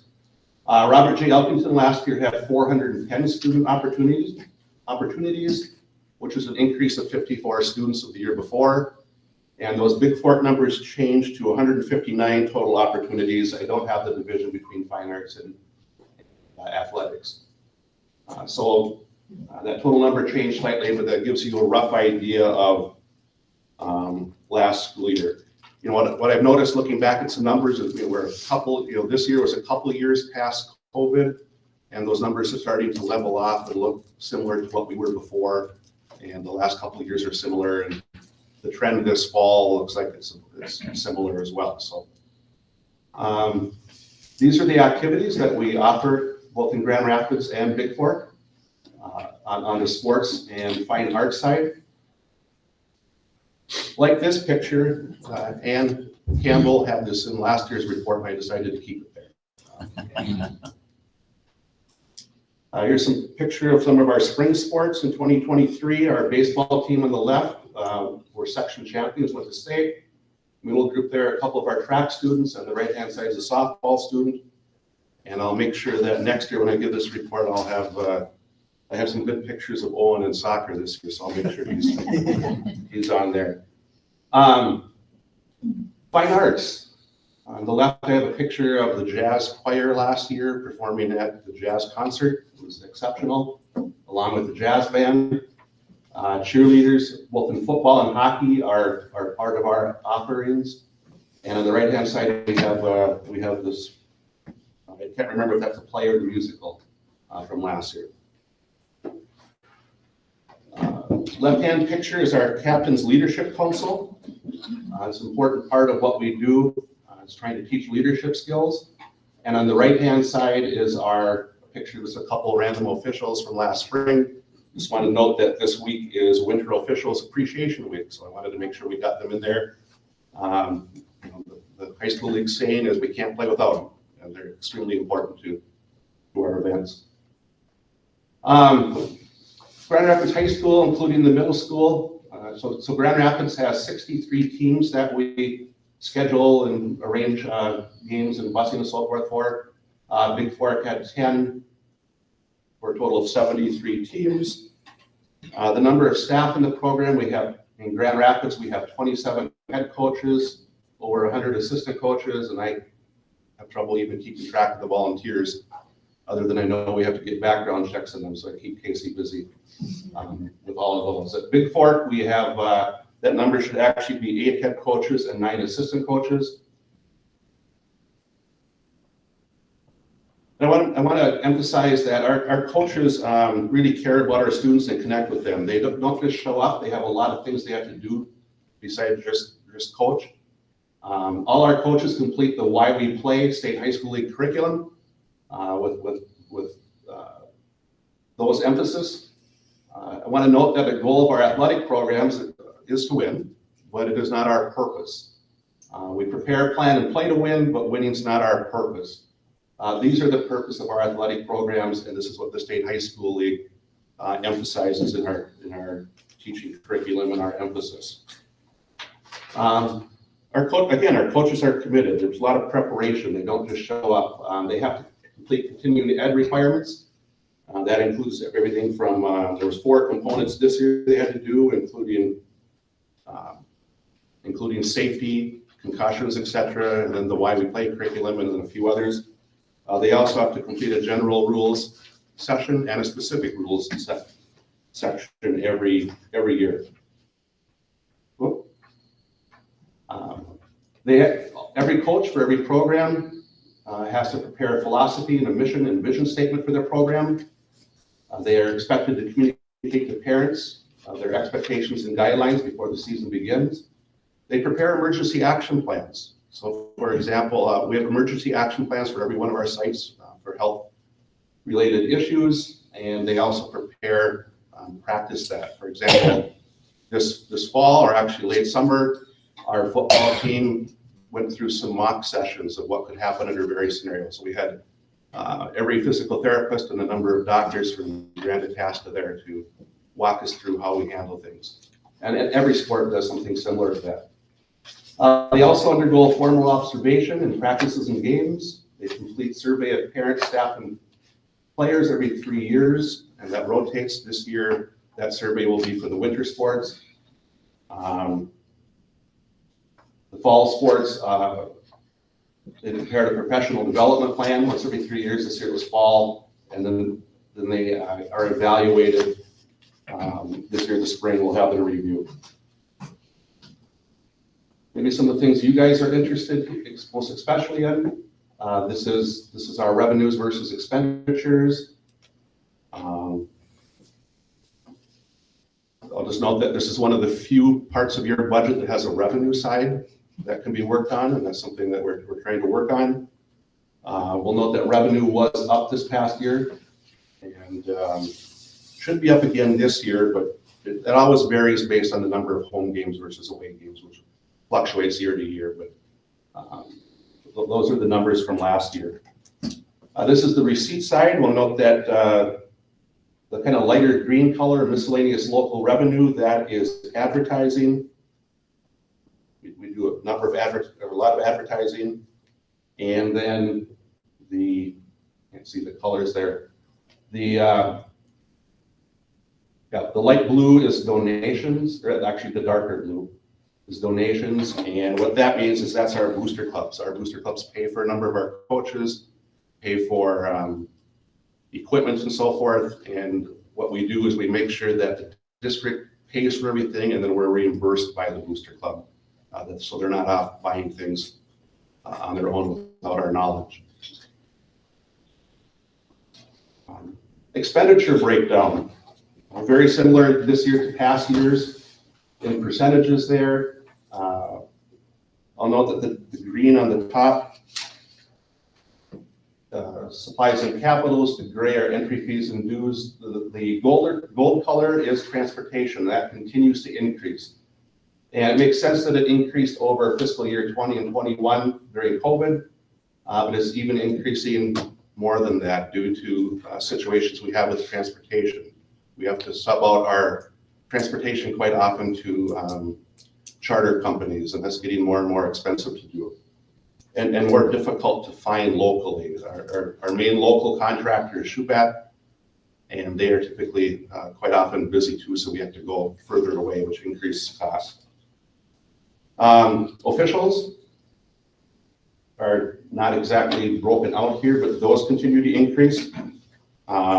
They certainly deserve it, not going to argue that at all, but no longer are the increases $1 or $2 that we're debating over. It's a $5, $10, $15, $25 increases.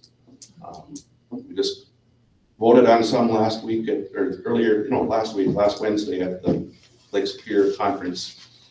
And then part of the salaries there in the blue was also substitute teacher costs. I want to make sure we emphasize that.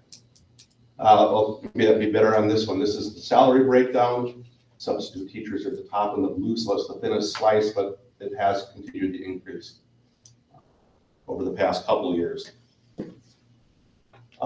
This is the general fund operating subsidy for the activities department, and it's getting back to normal. Last year was the lowest it's been in the past 5, but also over COVID, it made sense that we weren't able to increase revenues as much with people in the stands and so forth. So there was a higher percent during those years, but it's leveling off back to about that 2/3 ratio. So indicators of success. These are things that you've heard before. People in activities tend to have higher grade point averages, better attendance, better classroom behavior, graduation rates, continuing education. And we all know that there are some students that still struggle who are in activities. I'm not going to say that it's unanimous, but even those students tend to do better with activities than if they didn't have them. It would be a lot more difficult for classroom management, et cetera, that I wanted to point out. Challenges. Officials, a lot of them are aging and starting to retire, finding that out here quickly. And it's a struggle to find officials for lower level games. Generally at the high school level, we're still okay, but middle school level can be a challenge. These are ANS numbers from previous years, over 700 officials, and Big Four over 100. I have not sat down to count those out this past year, but I think that's low. We hire a lot more than that. It's sometimes difficult to find sports-specific officials. Some sports we're in good shape. Others, for example, swimming, we have 2 officials from the Tasca County area. So we need to go outside the area. Lacrosse, especially girls lacrosse, is difficult, and others. Finding game workers can be difficult. And mental health concerns of our students, just like in the classroom. So brief narrative here. Want to mention that we align with our mission statement of the district. Winning is a goal and not the purpose. The definition of success we talked about, and I think we're going in the right direction with increased participation numbers and getting things back to normal after COVID. So in conclusion, we are co-curricular programs, an extension of the classroom, not just sports, but we make sure we emphasize that our students are student athletes and not just athletes. So that's all I have for you. Thank you for the opportunity, and are there questions? Mr. Chair. Dale, great report. Very much appreciated. Do you track the academic success of our students? We do. And in fact, I don't have the great GPA that was from a year ago here. Right. But we get roughly weekly, or I get roughly weekly breakdowns of high school students. How they're doing, are they turning their assignments in? What do their grades look like? And for any student that looks like they need some improvement, we pass those on to coaches, and coaches initially deal with it. And if it continues to be an ongoing issue, then I bring them in and I get involved in the process. So if you have those numbers, it might be good to forward to the board, just so that we all have that to share with the public as well. Thank you. Yeah. And I want to mention we are working on the middle school side of things too. I'm trying to. I didn't realize that we were. My assistant does that, so I think I told Carol recently that we weren't, but I'm finding out that we are. So. And many of our coaches are real good about. We have one coach, for example, that randomly every day picks up 5 students. They get their iPads out. They show them if they got all their assignments in, and if they're not, they have a desk right there outside the locker room, and they sit at the desk and do their work before they practice, or they don't practice. So our coaches do take it seriously. Good to hear that. Thank you. Melissa? Do we remember when we started handing out the passes for activities, those season passes? When was that?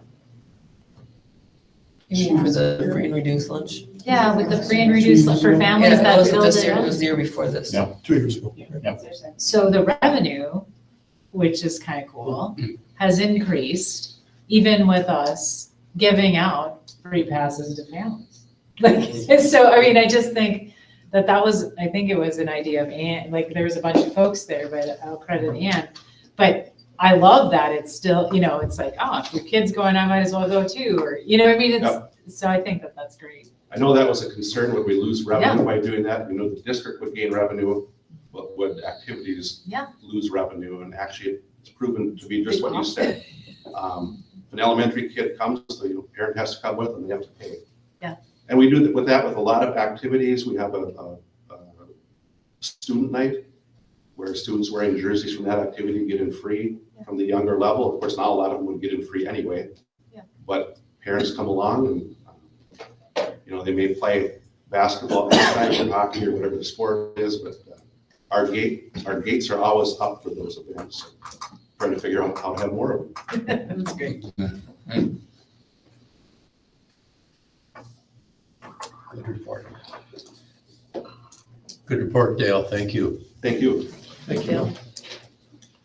Next item on the agenda is principal's report from Robert J. Elkin Middle School, Dan Adams and Angie Berg. Looks like Angie. Good evening, Superintendent Gross, Board. Thank you so much for having me. Yes, I'm taking this one. Dan's just here to, watch, make sure I do okay. So no PowerPoint presentation. I just want to highlight, there's 4 things that kind of stuck in my mind when we were looking at, okay, what's going on in our building? What are the things that we're working on? And what are some of the highlights? So I'm gonna start with some of the things that we've been working on first, and then we'll go to the highlights. So as you know, we've had some pretty big, I don't wanna say initiatives, but things that, STAR testing. One of the biggest goals that we had was to get 97 to 100% of our students tested.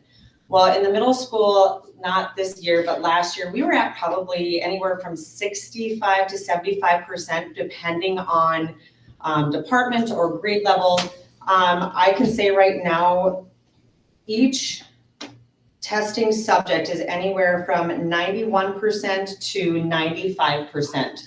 So we have really made that push to say, we need this data, we want to use this data. And it's not just the testing piece, which has been really nice, is people are using it. We've been creating these data walls and looking and going, yeah, this test score just isn't, that's not just the kid, but we can use that. And how can we work our classrooms and how can we make some growth looking at these numbers? So the other one that we've tested is the SABRS, and I don't know if you're familiar with that, but that's the social emotional piece. And we were at 95% tested for SABRS. And let me tell you what, it was an eye-opener for teachers. It really was going, wow, this is telling me something about a student. I thought the student was just fine. And they're going, they're rating themselves really low. Maybe we need to check in with them. So we really kind of caught kids who are maybe struggling but don't show it. And that happens really, really frequently. So the SABRS piece of it especially has been eye-opening, and we've been able to really use that data and narrow down who we need to work with. So that's been really awesome. The next thing that we've been doing is internally with our crisis management. We have really built up our threat assessment team. So I have currently 7 people who are on that team. And so when we have a student that comes in and is either makes a self-harm threat or makes a threat towards somebody else, we sit down and go, okay, where are we at? Like, is this really true? Is this high level? Do we need to get officers involved? Or is this like something they said just in passing? So we're working through that process. We have it. We have the form on EduClimber, if you're familiar with that. We've been using that as a piece to go check off the boxes, ask these questions. Where are we at with this threat? And so we can kind of narrow down like which direction do we need to go. But with that form, then it's this follow-up of, okay, what extra services do we need to provide? Do we need to put them in touch with the counselor? Do we need to recommend them to North Homes? Do we need to, have extra parent involvement? So our threat assessment team has been working hard to just make sure that we're covering our basis and making sure that we're keeping that specific student safe, but also the students around them. We do take every threat seriously, and it's been nice to have those protocols in place that we can just walk through. The nice thing is it's district-wide, so now we, as like if I went into West, I could do the same thing there as we're doing at the middle school. So that's been really, it's been informative and it's been helpful, so we know that we're all on the same page. One thing that we also did in our building and through the district is the C-STAG training, and that's the Comprehensive School Threat Assessment Guidelines. And so if you're on this threat assessment team, taking this 8-hour course and really learning on how to threat assess has been really, really helpful. The one thing that we are working on, we'll be doing this coming Wednesday with our staff, is the NAV 360 emergency system. It's going to be an app that download. West is a lot further than us, but Sean kind of headed that. We're going to be teaching the staff on how to log in and looking at stuff, and we're hoping in our building that we have that app up and running by next fall. So like if there's an emergency in our building, I press a button, people get it on their tablet or their phone or whatever device they prefer to put it on, and then that's a notification process and everything. So it's definitely slow, you know, with everybody in the technology piece and getting people logged in, and there's a lot of moving parts with it, but we're working and the staff's been pretty receptive, so excited about that piece. Now the fun stuff. PBIS, we started that 3 years ago and just in the works, and we've come a long ways. We started our PBIS Express cart, so we do a drawing every Friday. Mr. Adams and myself, we walk around, we have our tickets, we go into classrooms, we announce, they get to pick something from our cart, whether it be a snack, gum, a bubbler, there's chapstick, there's, you know, trinkets, fidgets, that kind of stuff. So kind of whatever floats a boat for a kid, they get to pick. And then we announce them every day, first hour, at the end of the hour, of who won. And the kids just enjoy getting their name read out loud. And then mid-quarter, we kind of started this, we said pancake breakfast, but now it's celebration breakfast because we're not always making pancakes. And actually, we just had one this morning. And we did French toast sausage, fruit juice. And I'm going to tell you this, we pick from every grade level, and the mix of students that come in and hang out in there for the 45 minutes, it is amazing to see how they meld together. This one today, everybody was just sitting around and chatting, and it didn't matter if you were 6th grade or 8th grade or hockey or swimming or fine arts. They all just sat and chatted. The last one we had, they actually were playing Duck, Duck, Goose, and I literally was laughing so hard. I'm like, I had these big, huge 8th graders running around playing Duck, Duck, Goose and having a blast, and it didn't matter. It didn't matter who they were around. So if anything, we're teaching these kids how to be together and how to learn to appreciate one another, even if they're different and have different interests. So that's been really awesome. For our end of quarter, we did a bowling trip, and then we are going to be doing an ice fishing trip, finally, because we actually have some ice. So we're going to be doing an ice fishing trip for our semester.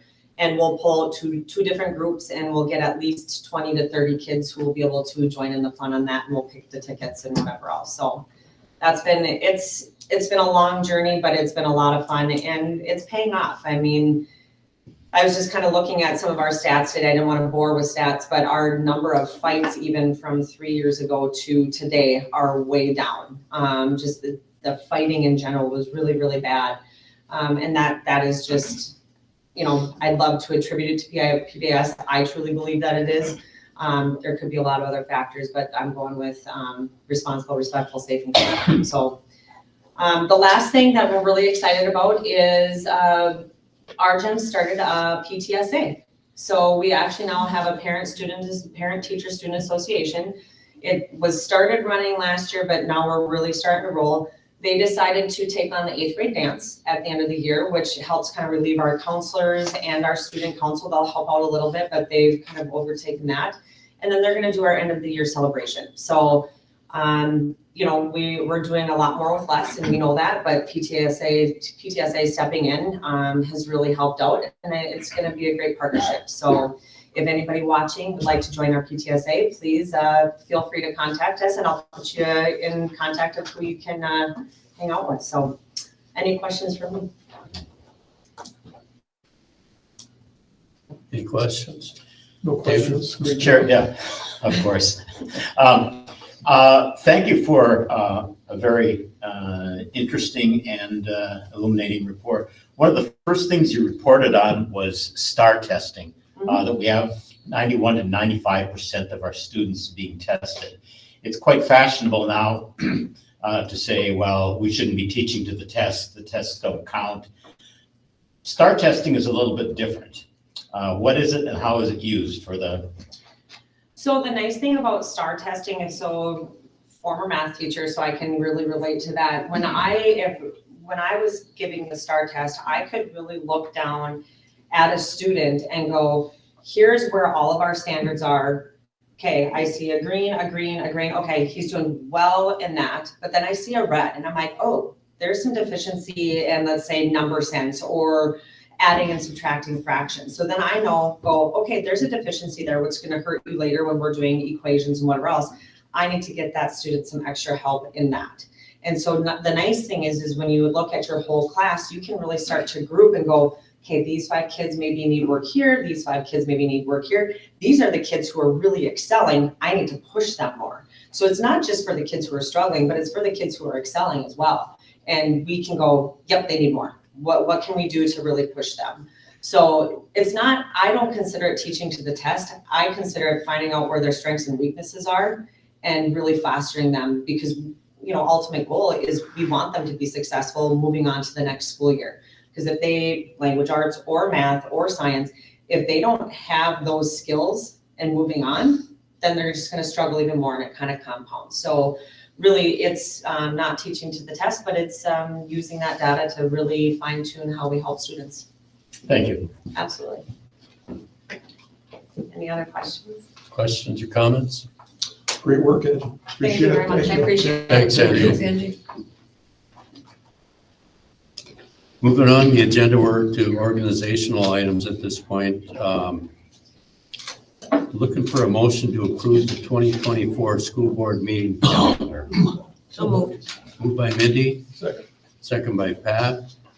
Discussion. All in favor, say aye. Aye. Opposed? School board meeting calendar is approved. Next item on the agenda, approve the calendar for the indicator reports for 2024. So moved. Moved by Ben, second by Melissa. Discussion. Hearing none, all in favor, say aye. Aye. Opposed? The indicator report calendar is approved. Next item on the agenda, board approved board payment rates for 2024. Looking for a motion. If I was just going to recap what that is, it hasn't changed since 2012.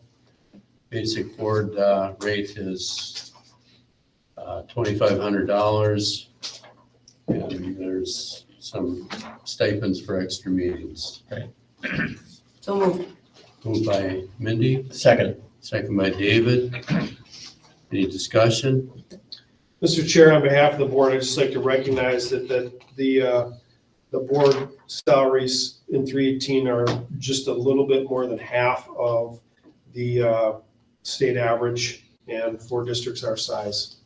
So significantly less than comparative districts. Any other discussion? Hearing none, all in favor say aye. Aye. Opposed? Board payment rates are approved. Next item on the agenda, approved board committee assignments for 2024. And I believe there was one change to the list we looked at. We're dropping the Partners in Education Committee. Are there any other changes? I thought we added one. Pat? Oh, I'm sorry. It was ARDC, or Regional Development Commission. ARDC? ARDC. Okay. We also removed the chamber. And remove the chamber. I'm looking for a motion to approve those committee assignments. So moved. Moved by Pat, Second. second by David. Discussion. All in favor, say aye. Aye. Opposed?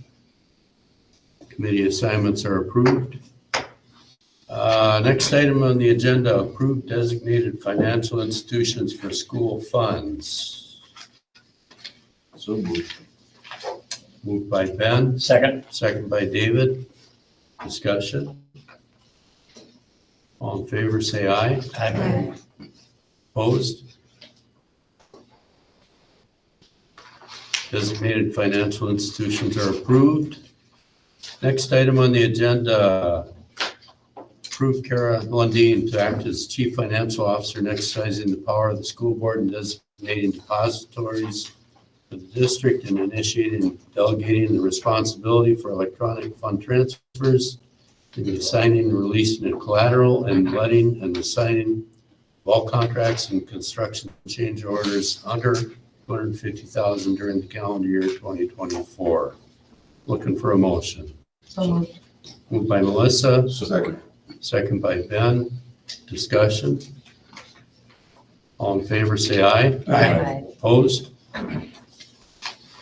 Kara is approved as the Chief Financial Officer. Next item on the agenda is to designate the official newspaper. Looking for a motion, So moved. and we're designating the Herald Review, correct? Yes, I'm sorry. Yes. Second, Second. second by Mindy. Discussion. All Mr. Chair, just, I want to go back to Ben's comment that when we were in workshop, Herald Review is the only newspaper that falls within the school district boundaries, even though there's another newspaper in the county itself, which is the Scenic Range, but Herald Review falls within our district boundaries of 318, so. And we still do stuff in Scenic Range as well. Any other discussion? All in favor, say aye. Aye. Opposed? Herald Review is designated as the official newspaper. Next item on the agenda to designate the official radio stations. Looking for a motion. So moved. And To designating Rapids Radio and KXE. Rapids Radio and KXC, looking for a second. Second, David. Second by David, discussion. All in favor, say aye. Aye. Aye. Opposed? KXC and Rapids Radio are designated as official radio stations. Next item on the agenda, designate the official posting site as being inside the main doors of the Educational Services Center. So moved. Moved by Pat, Second. second by Mindy. Discussion. All in favor, say aye. Aye. Opposed? The official posting site is approved. Next item on the agenda, select the school district's legal counsel and name authorized contacts. Looking for a motion. So moved. Moved by Pat, Second. second by Melissa. Discussion. Mr. Chair, also a question for Matt. We have 3 different law firms on here.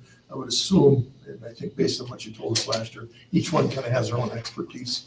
That's correct. Yep, we use one primarily for general sort of school law and school district law items. One's primarily focused on special education law specific to schools, and then the other one is more land and local issues. Thank you. Any other discussion? All in favor, say aye. Aye. Opposed?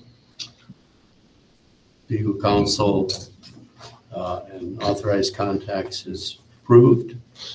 Next item on the agenda, approve the minutes of the 12/11/23 World's Best Workforce Public Meeting. For a motion, So moved. moved by Ben, second by David. Discussion? All in favor, say aye. Aye. Opposed? Minutes are approved. Next item on the agenda, approved minutes of the 12/11/23 Truth and Taxation Meeting. Looking for a motion. So moved. Moved by Pat, Second. second by Mindy. Discussion. All in favor, say aye. Aye. Opposed? Truth and Taxation Meeting minutes are approved. Next item on the agenda, approved minutes of the 12/11/23 regular school board meeting. So moved, David. Moved by David, Support. second by Ben. All, discussion? All in favor, say aye. Aye. Opposed? Minutes are approved. Next item on the agenda, approve the December 2023 claims in the amount of $5,804,694.11. So moved. Moved by Melissa, second Support. by Ben. Discussion. All in favor, say aye. Aye. Claims are approved. Next item on the agenda, Casey, consent agenda. Good evening, board. Tonight we have Derek Bauer, ninth grade boys basketball coach replacement hire. Ryan Christensen, special education teacher replacement transfer hire. Michael Doyle, middle school baseball coach replacement hire. Jeffrey Magner, teacher retirement. Jeff will have served the district for 36 years. And Angela Zebro, middle school girls track coach replacement hire. I'm recommending approval of the consent agenda. So moved. Moved by Pat, second Second, David. by David. There's no discussion. All in favor, say aye. Aye. Aye. Opposed? Consent agenda is approved. Thank you, Casey. Next item on the agenda, Kara, approve the federal micro purchase level. Thank you. For our federal grants that we receive, we must have this policy 721 in place. With a change in state law, we're able to increase our micro purchase, which doesn't mean much to anyone other than the federal government. So because we qualify as a low-risk auditee and because our state increased their threshold, I'm asking the board to approve this micro threshold. Looking for a motion to approve the, So moved. Second. moved by Mindy, second by Pat. Discussion. All in favor, say aye. Aye. Opposed? The micro purchase level is approved. Next item on the agenda, approved settlement agreement with Edwards Oil. Superintendent Gross.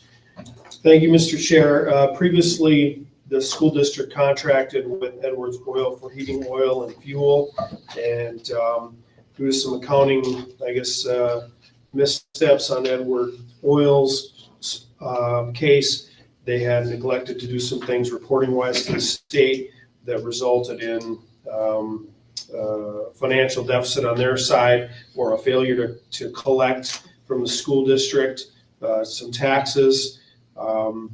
What you'll find in your packet is a settlement agreement between Edwards Oil and the school district that settles this issue between the two parties. We've been working closely with our attorney along the way, determining when our best opportunities were to realize some potential savings there, but also recognizing that when these things go to trial, the outcomes aren't necessarily very predictable, and at additional costs with attorney's fees and things like that. So this is the negotiated settlement with Edwards, and the conditions of those are laid out in that agreement. I'd recommend approval. Looking for a motion to approve the settlement with Edwards Oil. So moved. Moved by Ben, second. Second. Second by Pat. Discussion. All in favor, say aye. Aye. Opposed? The negotiated settlement is approved. Next item on the agenda is a budget reduction discussion. Superintendent Gross.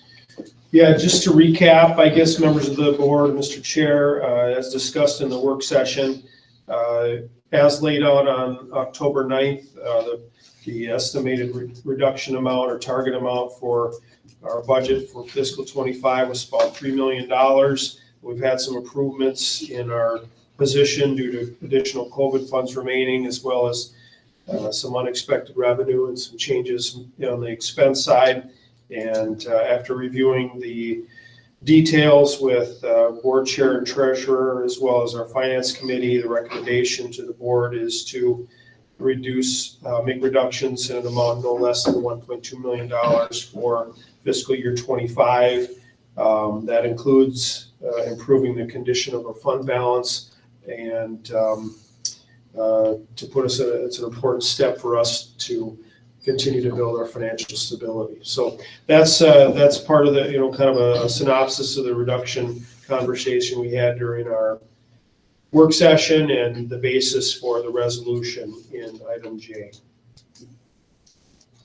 Discussion? Superintendent, this will, to clarify, this will allow us to continue to look to a balanced budget for the next year. Is that correct? Right. The goal will be for, in the plan, as in the last 2 fiscal years, the current one and the previous one, to bring a balanced budget forward for the board to approve in June. That'll be the 3rd one in a row. And also enable us to restore some fund balance, and with the understanding that because our revenue situation isn't changing, that additional reductions will be a part of what we talk about in a year. And as Melissa brought up during the work session, trying to find that balance between making reductions sufficient enough to be responsible, but also manage those reductions and delay the most dramatic and drastic reductions as long as we can, while we continue to see how things from the state as well as things internally play out. Thank you. Next item on the agenda is, go ahead. Mr. Chair, just a clarification that the 1.2 that's our floor, correct? Correct. The language in that resolution makes it clear that there'll be no less than 1.2 million. And so what we'll be bringing forward is additional reductions, reductions in excess of that for the board to consider, knowing that any amount that we reduce now helps our position, even more than that in the future. So you'll be getting some options, but no less than 1.2 million. Mr. Chair, I don't know if we voted on that. We're going to read the resolution Oh, I'm and then sorry. vote on it. Yep. Thank you. At this time, Clerk Marty, could you read the resolution? Yes, thank you. Whereas the financial condition of the school district dictates that the school board must reduce expenditures immediately, and whereas this reduction in expenditures must include discontinuance or curtailment of positions and programs, and whereas a determination must be made as to which employees must be terminated and contracts not renewed, and which teachers must be placed on unrequested leave of absence without pay or fringe benefits in effecting discontinuance or curtailment of positions. Therefore, be it resolved by the School Board of Independent School District 318 as follows: that the school district hereby directs the superintendent of schools and administration to consider the discontinuance or curtailment of programs or positions to effectuate economies in the school district and reduce expenditures by no less than $1.2 million, make recommendations to the school board for the discontinuance of programs, curtailments of program, discontinuance of positions, or curtailment of positions. We're looking for a motion to approve the resolution for reductions. So moved. Moved by Ben, second. Second. Second by Mindy. Discussion. Hearing none, all in favor say aye. Aye. Opposed? Resolution is approved. Next item on the agenda is to accept and approve policy 410, family medical leave. Superintendent Gross. Mr. Chair and members of the board, as you've seen and done before, this policy 410 represents some changes, or the changes there represent some things that were amended as a result of law changes, and our policy 208 provides that the board can make those changes with one reading, and I would recommend that. Looking for a motion to approve So policy moved, David. 410. Moved by David, second. Second. Second by Melissa, discussion.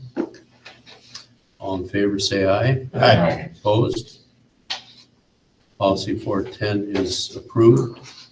Next item on the agenda, accept the first reading of policy 506, student discipline. Superintendent Gross. Page policy 506 is included in your packet.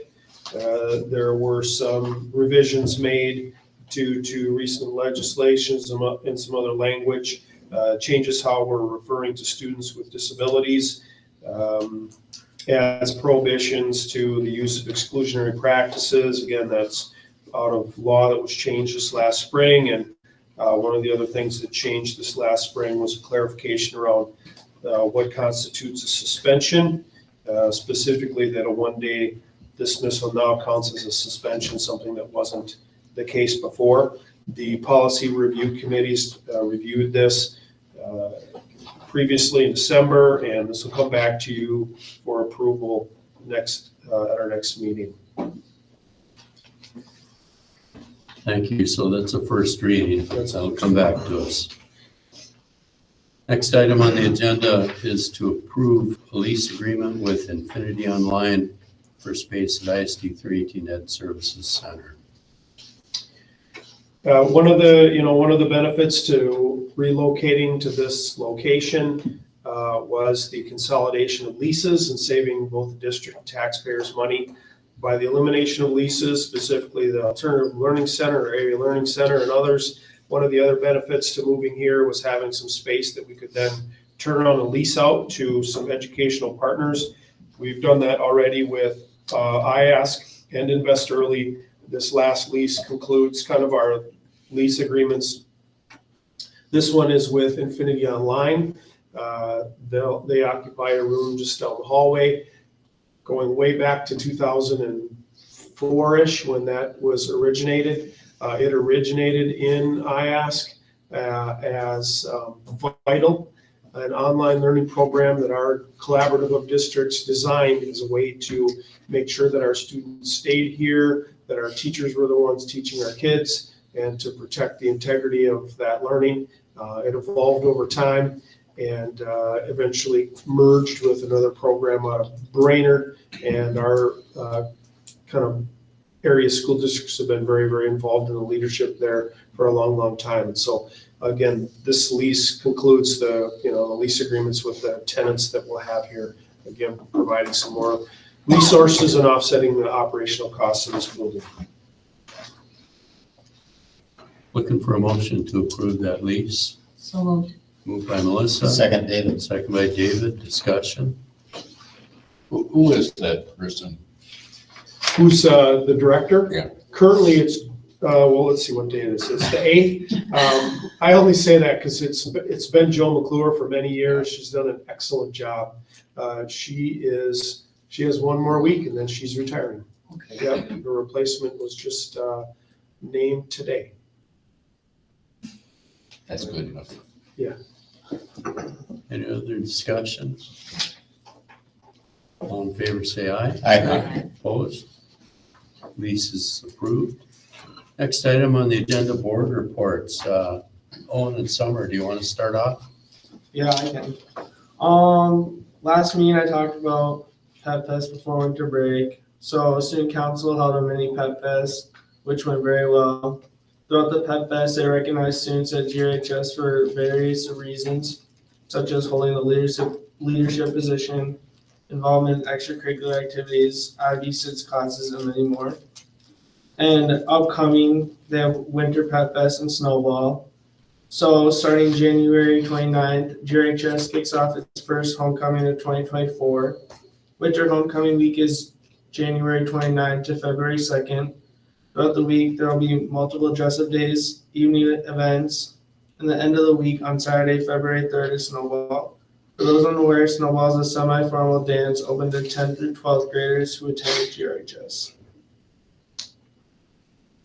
And Q2 door knocks will happen this upcoming week, and that's standout classes get a little surprise at the door. Last week last quarter, they had like a pizza party or somebody brought donuts to their classroom.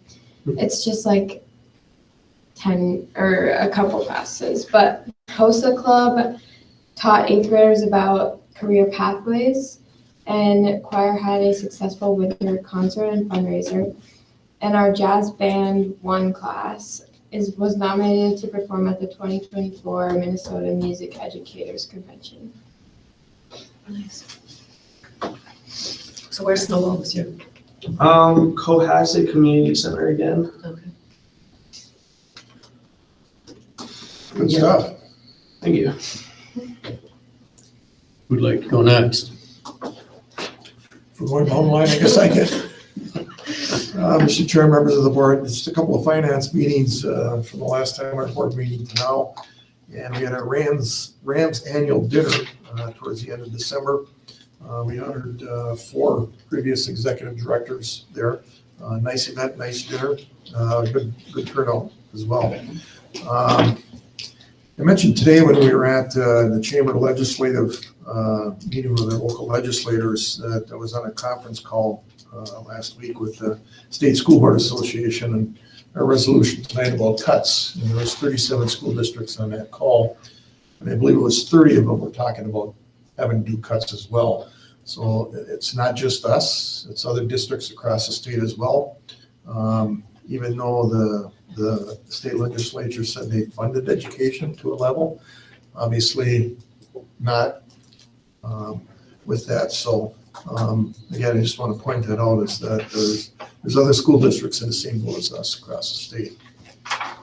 The last comment I want to make, I drove bus today as a substitute a couple days last week, and kids are coming to school with no hats, no coats, no mitts, and as good as our buses are, there's always a chance of a breakdown. And the road I did today out to Wawina, we all know how far Wawina is, and we had a couple of kids there that didn't have any apparel, and it's relatively cold today. So my message is, parents, please make sure your kids got a hat, a coat, and mitts before they leave the house in the morning, so that if something does happen on the bus, they have some type of warmth with them.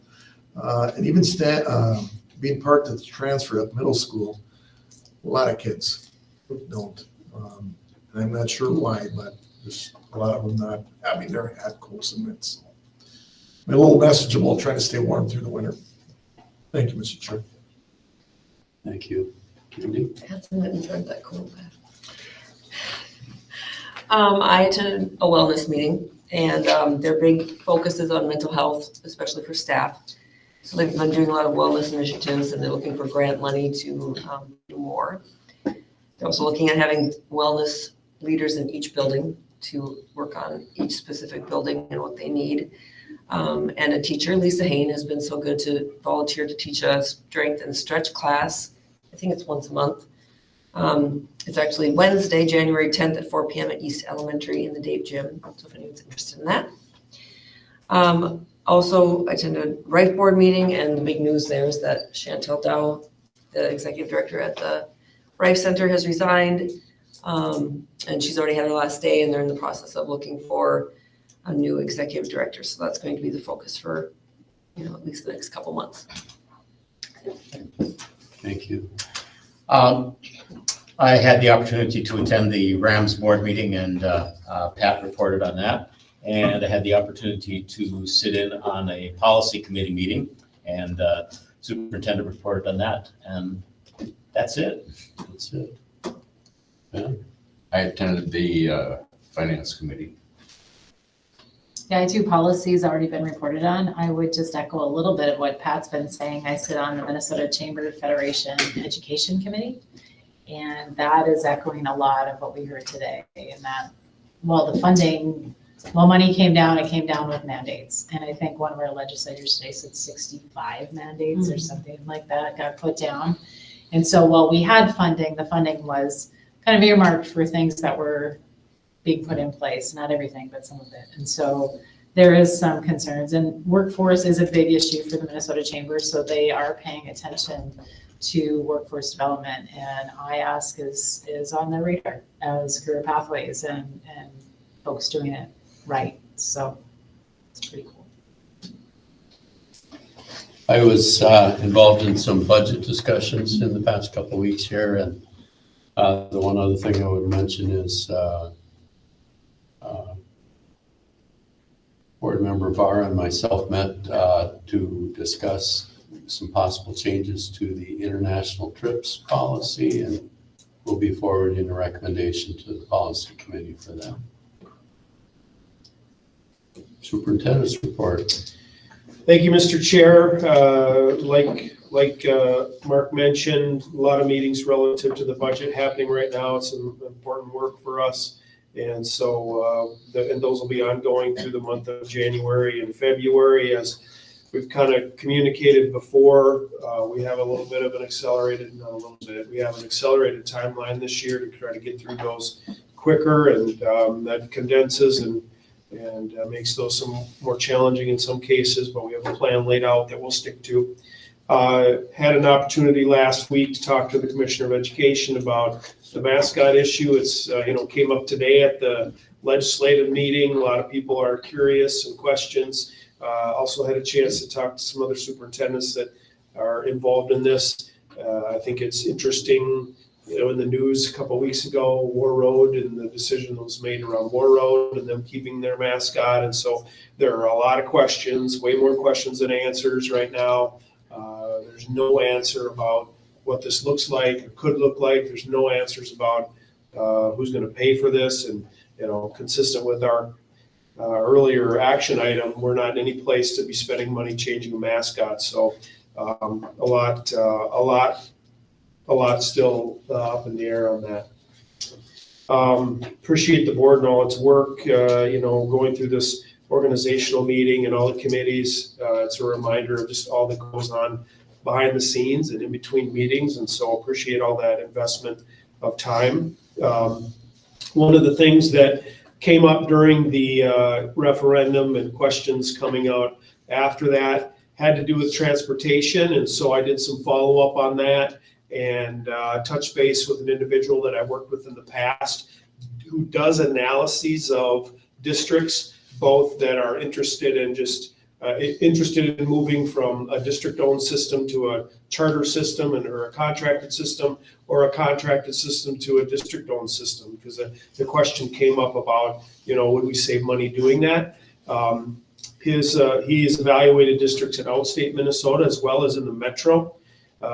He indicated that he can't remember the last time an analysis indicated that contracting out was cheaper, which makes sense. When you contract out other things, almost always it costs more to do that. It costs more to go out to eat than to make the meal yourself with your own groceries. And he works going both ways, so he doesn't necessarily have a dog in that fight. He said that most times when districts move from a district-owned system to a contracted, or they're interested in contracting out, it's because they don't have the personnel or the infrastructure to run their own system. And in 318, we own, 60 buses. We own a facility that's set up to fix buses. We employ mechanics to fix buses. And so we have that infrastructure in place. I also asked him about dollars and cents. What does this look like, or what are you seeing? And one of the local contractors, he said, was in the $288 per route per day range, but they're in the process of negotiating their next contract. For us, our route per day cost is around $255. And so add 171 student days, add 53 routes. That means that compared to that contractor saving over $300,000, 12 to 15% cheaper than that contractor. We do use some contracted services for extracurriculars. Dale talked about that. Mr. Christie talked about that when he was here. And so we see firsthand the premium that we pay when we have to contract out. We see on the invoice what it would cost, what it does cost us to contract out versus when we run that ourselves. That's very evident. And we actually just met today for the second time with our bus drivers on some solutions around that, where we can fill those with drivers that we're employing get more 318 buses on the road with drivers versus contracting out so we can get that cost down. So been working with our drivers on some plans there. I think we have, we're close to working that out to get that cost down even further. But just wanted to share that data with the board publicly and the community that might be interested as well. That's all I have, Mr. Chair. Oh, one more thing, Mr. Chair. I've indicated before just how great it is that our board takes learning seriously. And our chair, Mark Schroeder, has successfully earned 100 points from MSBA-sponsored sessions to improve his knowledge and skill as a board member. So I want to pass along this certificate to you. Thanks. And that's all I have, Mr. Chair.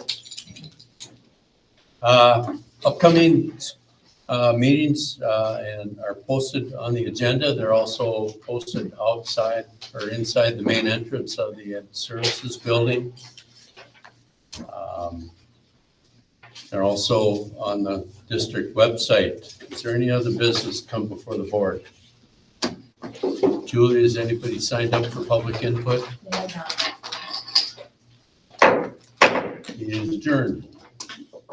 Mark, thank you. Thank you.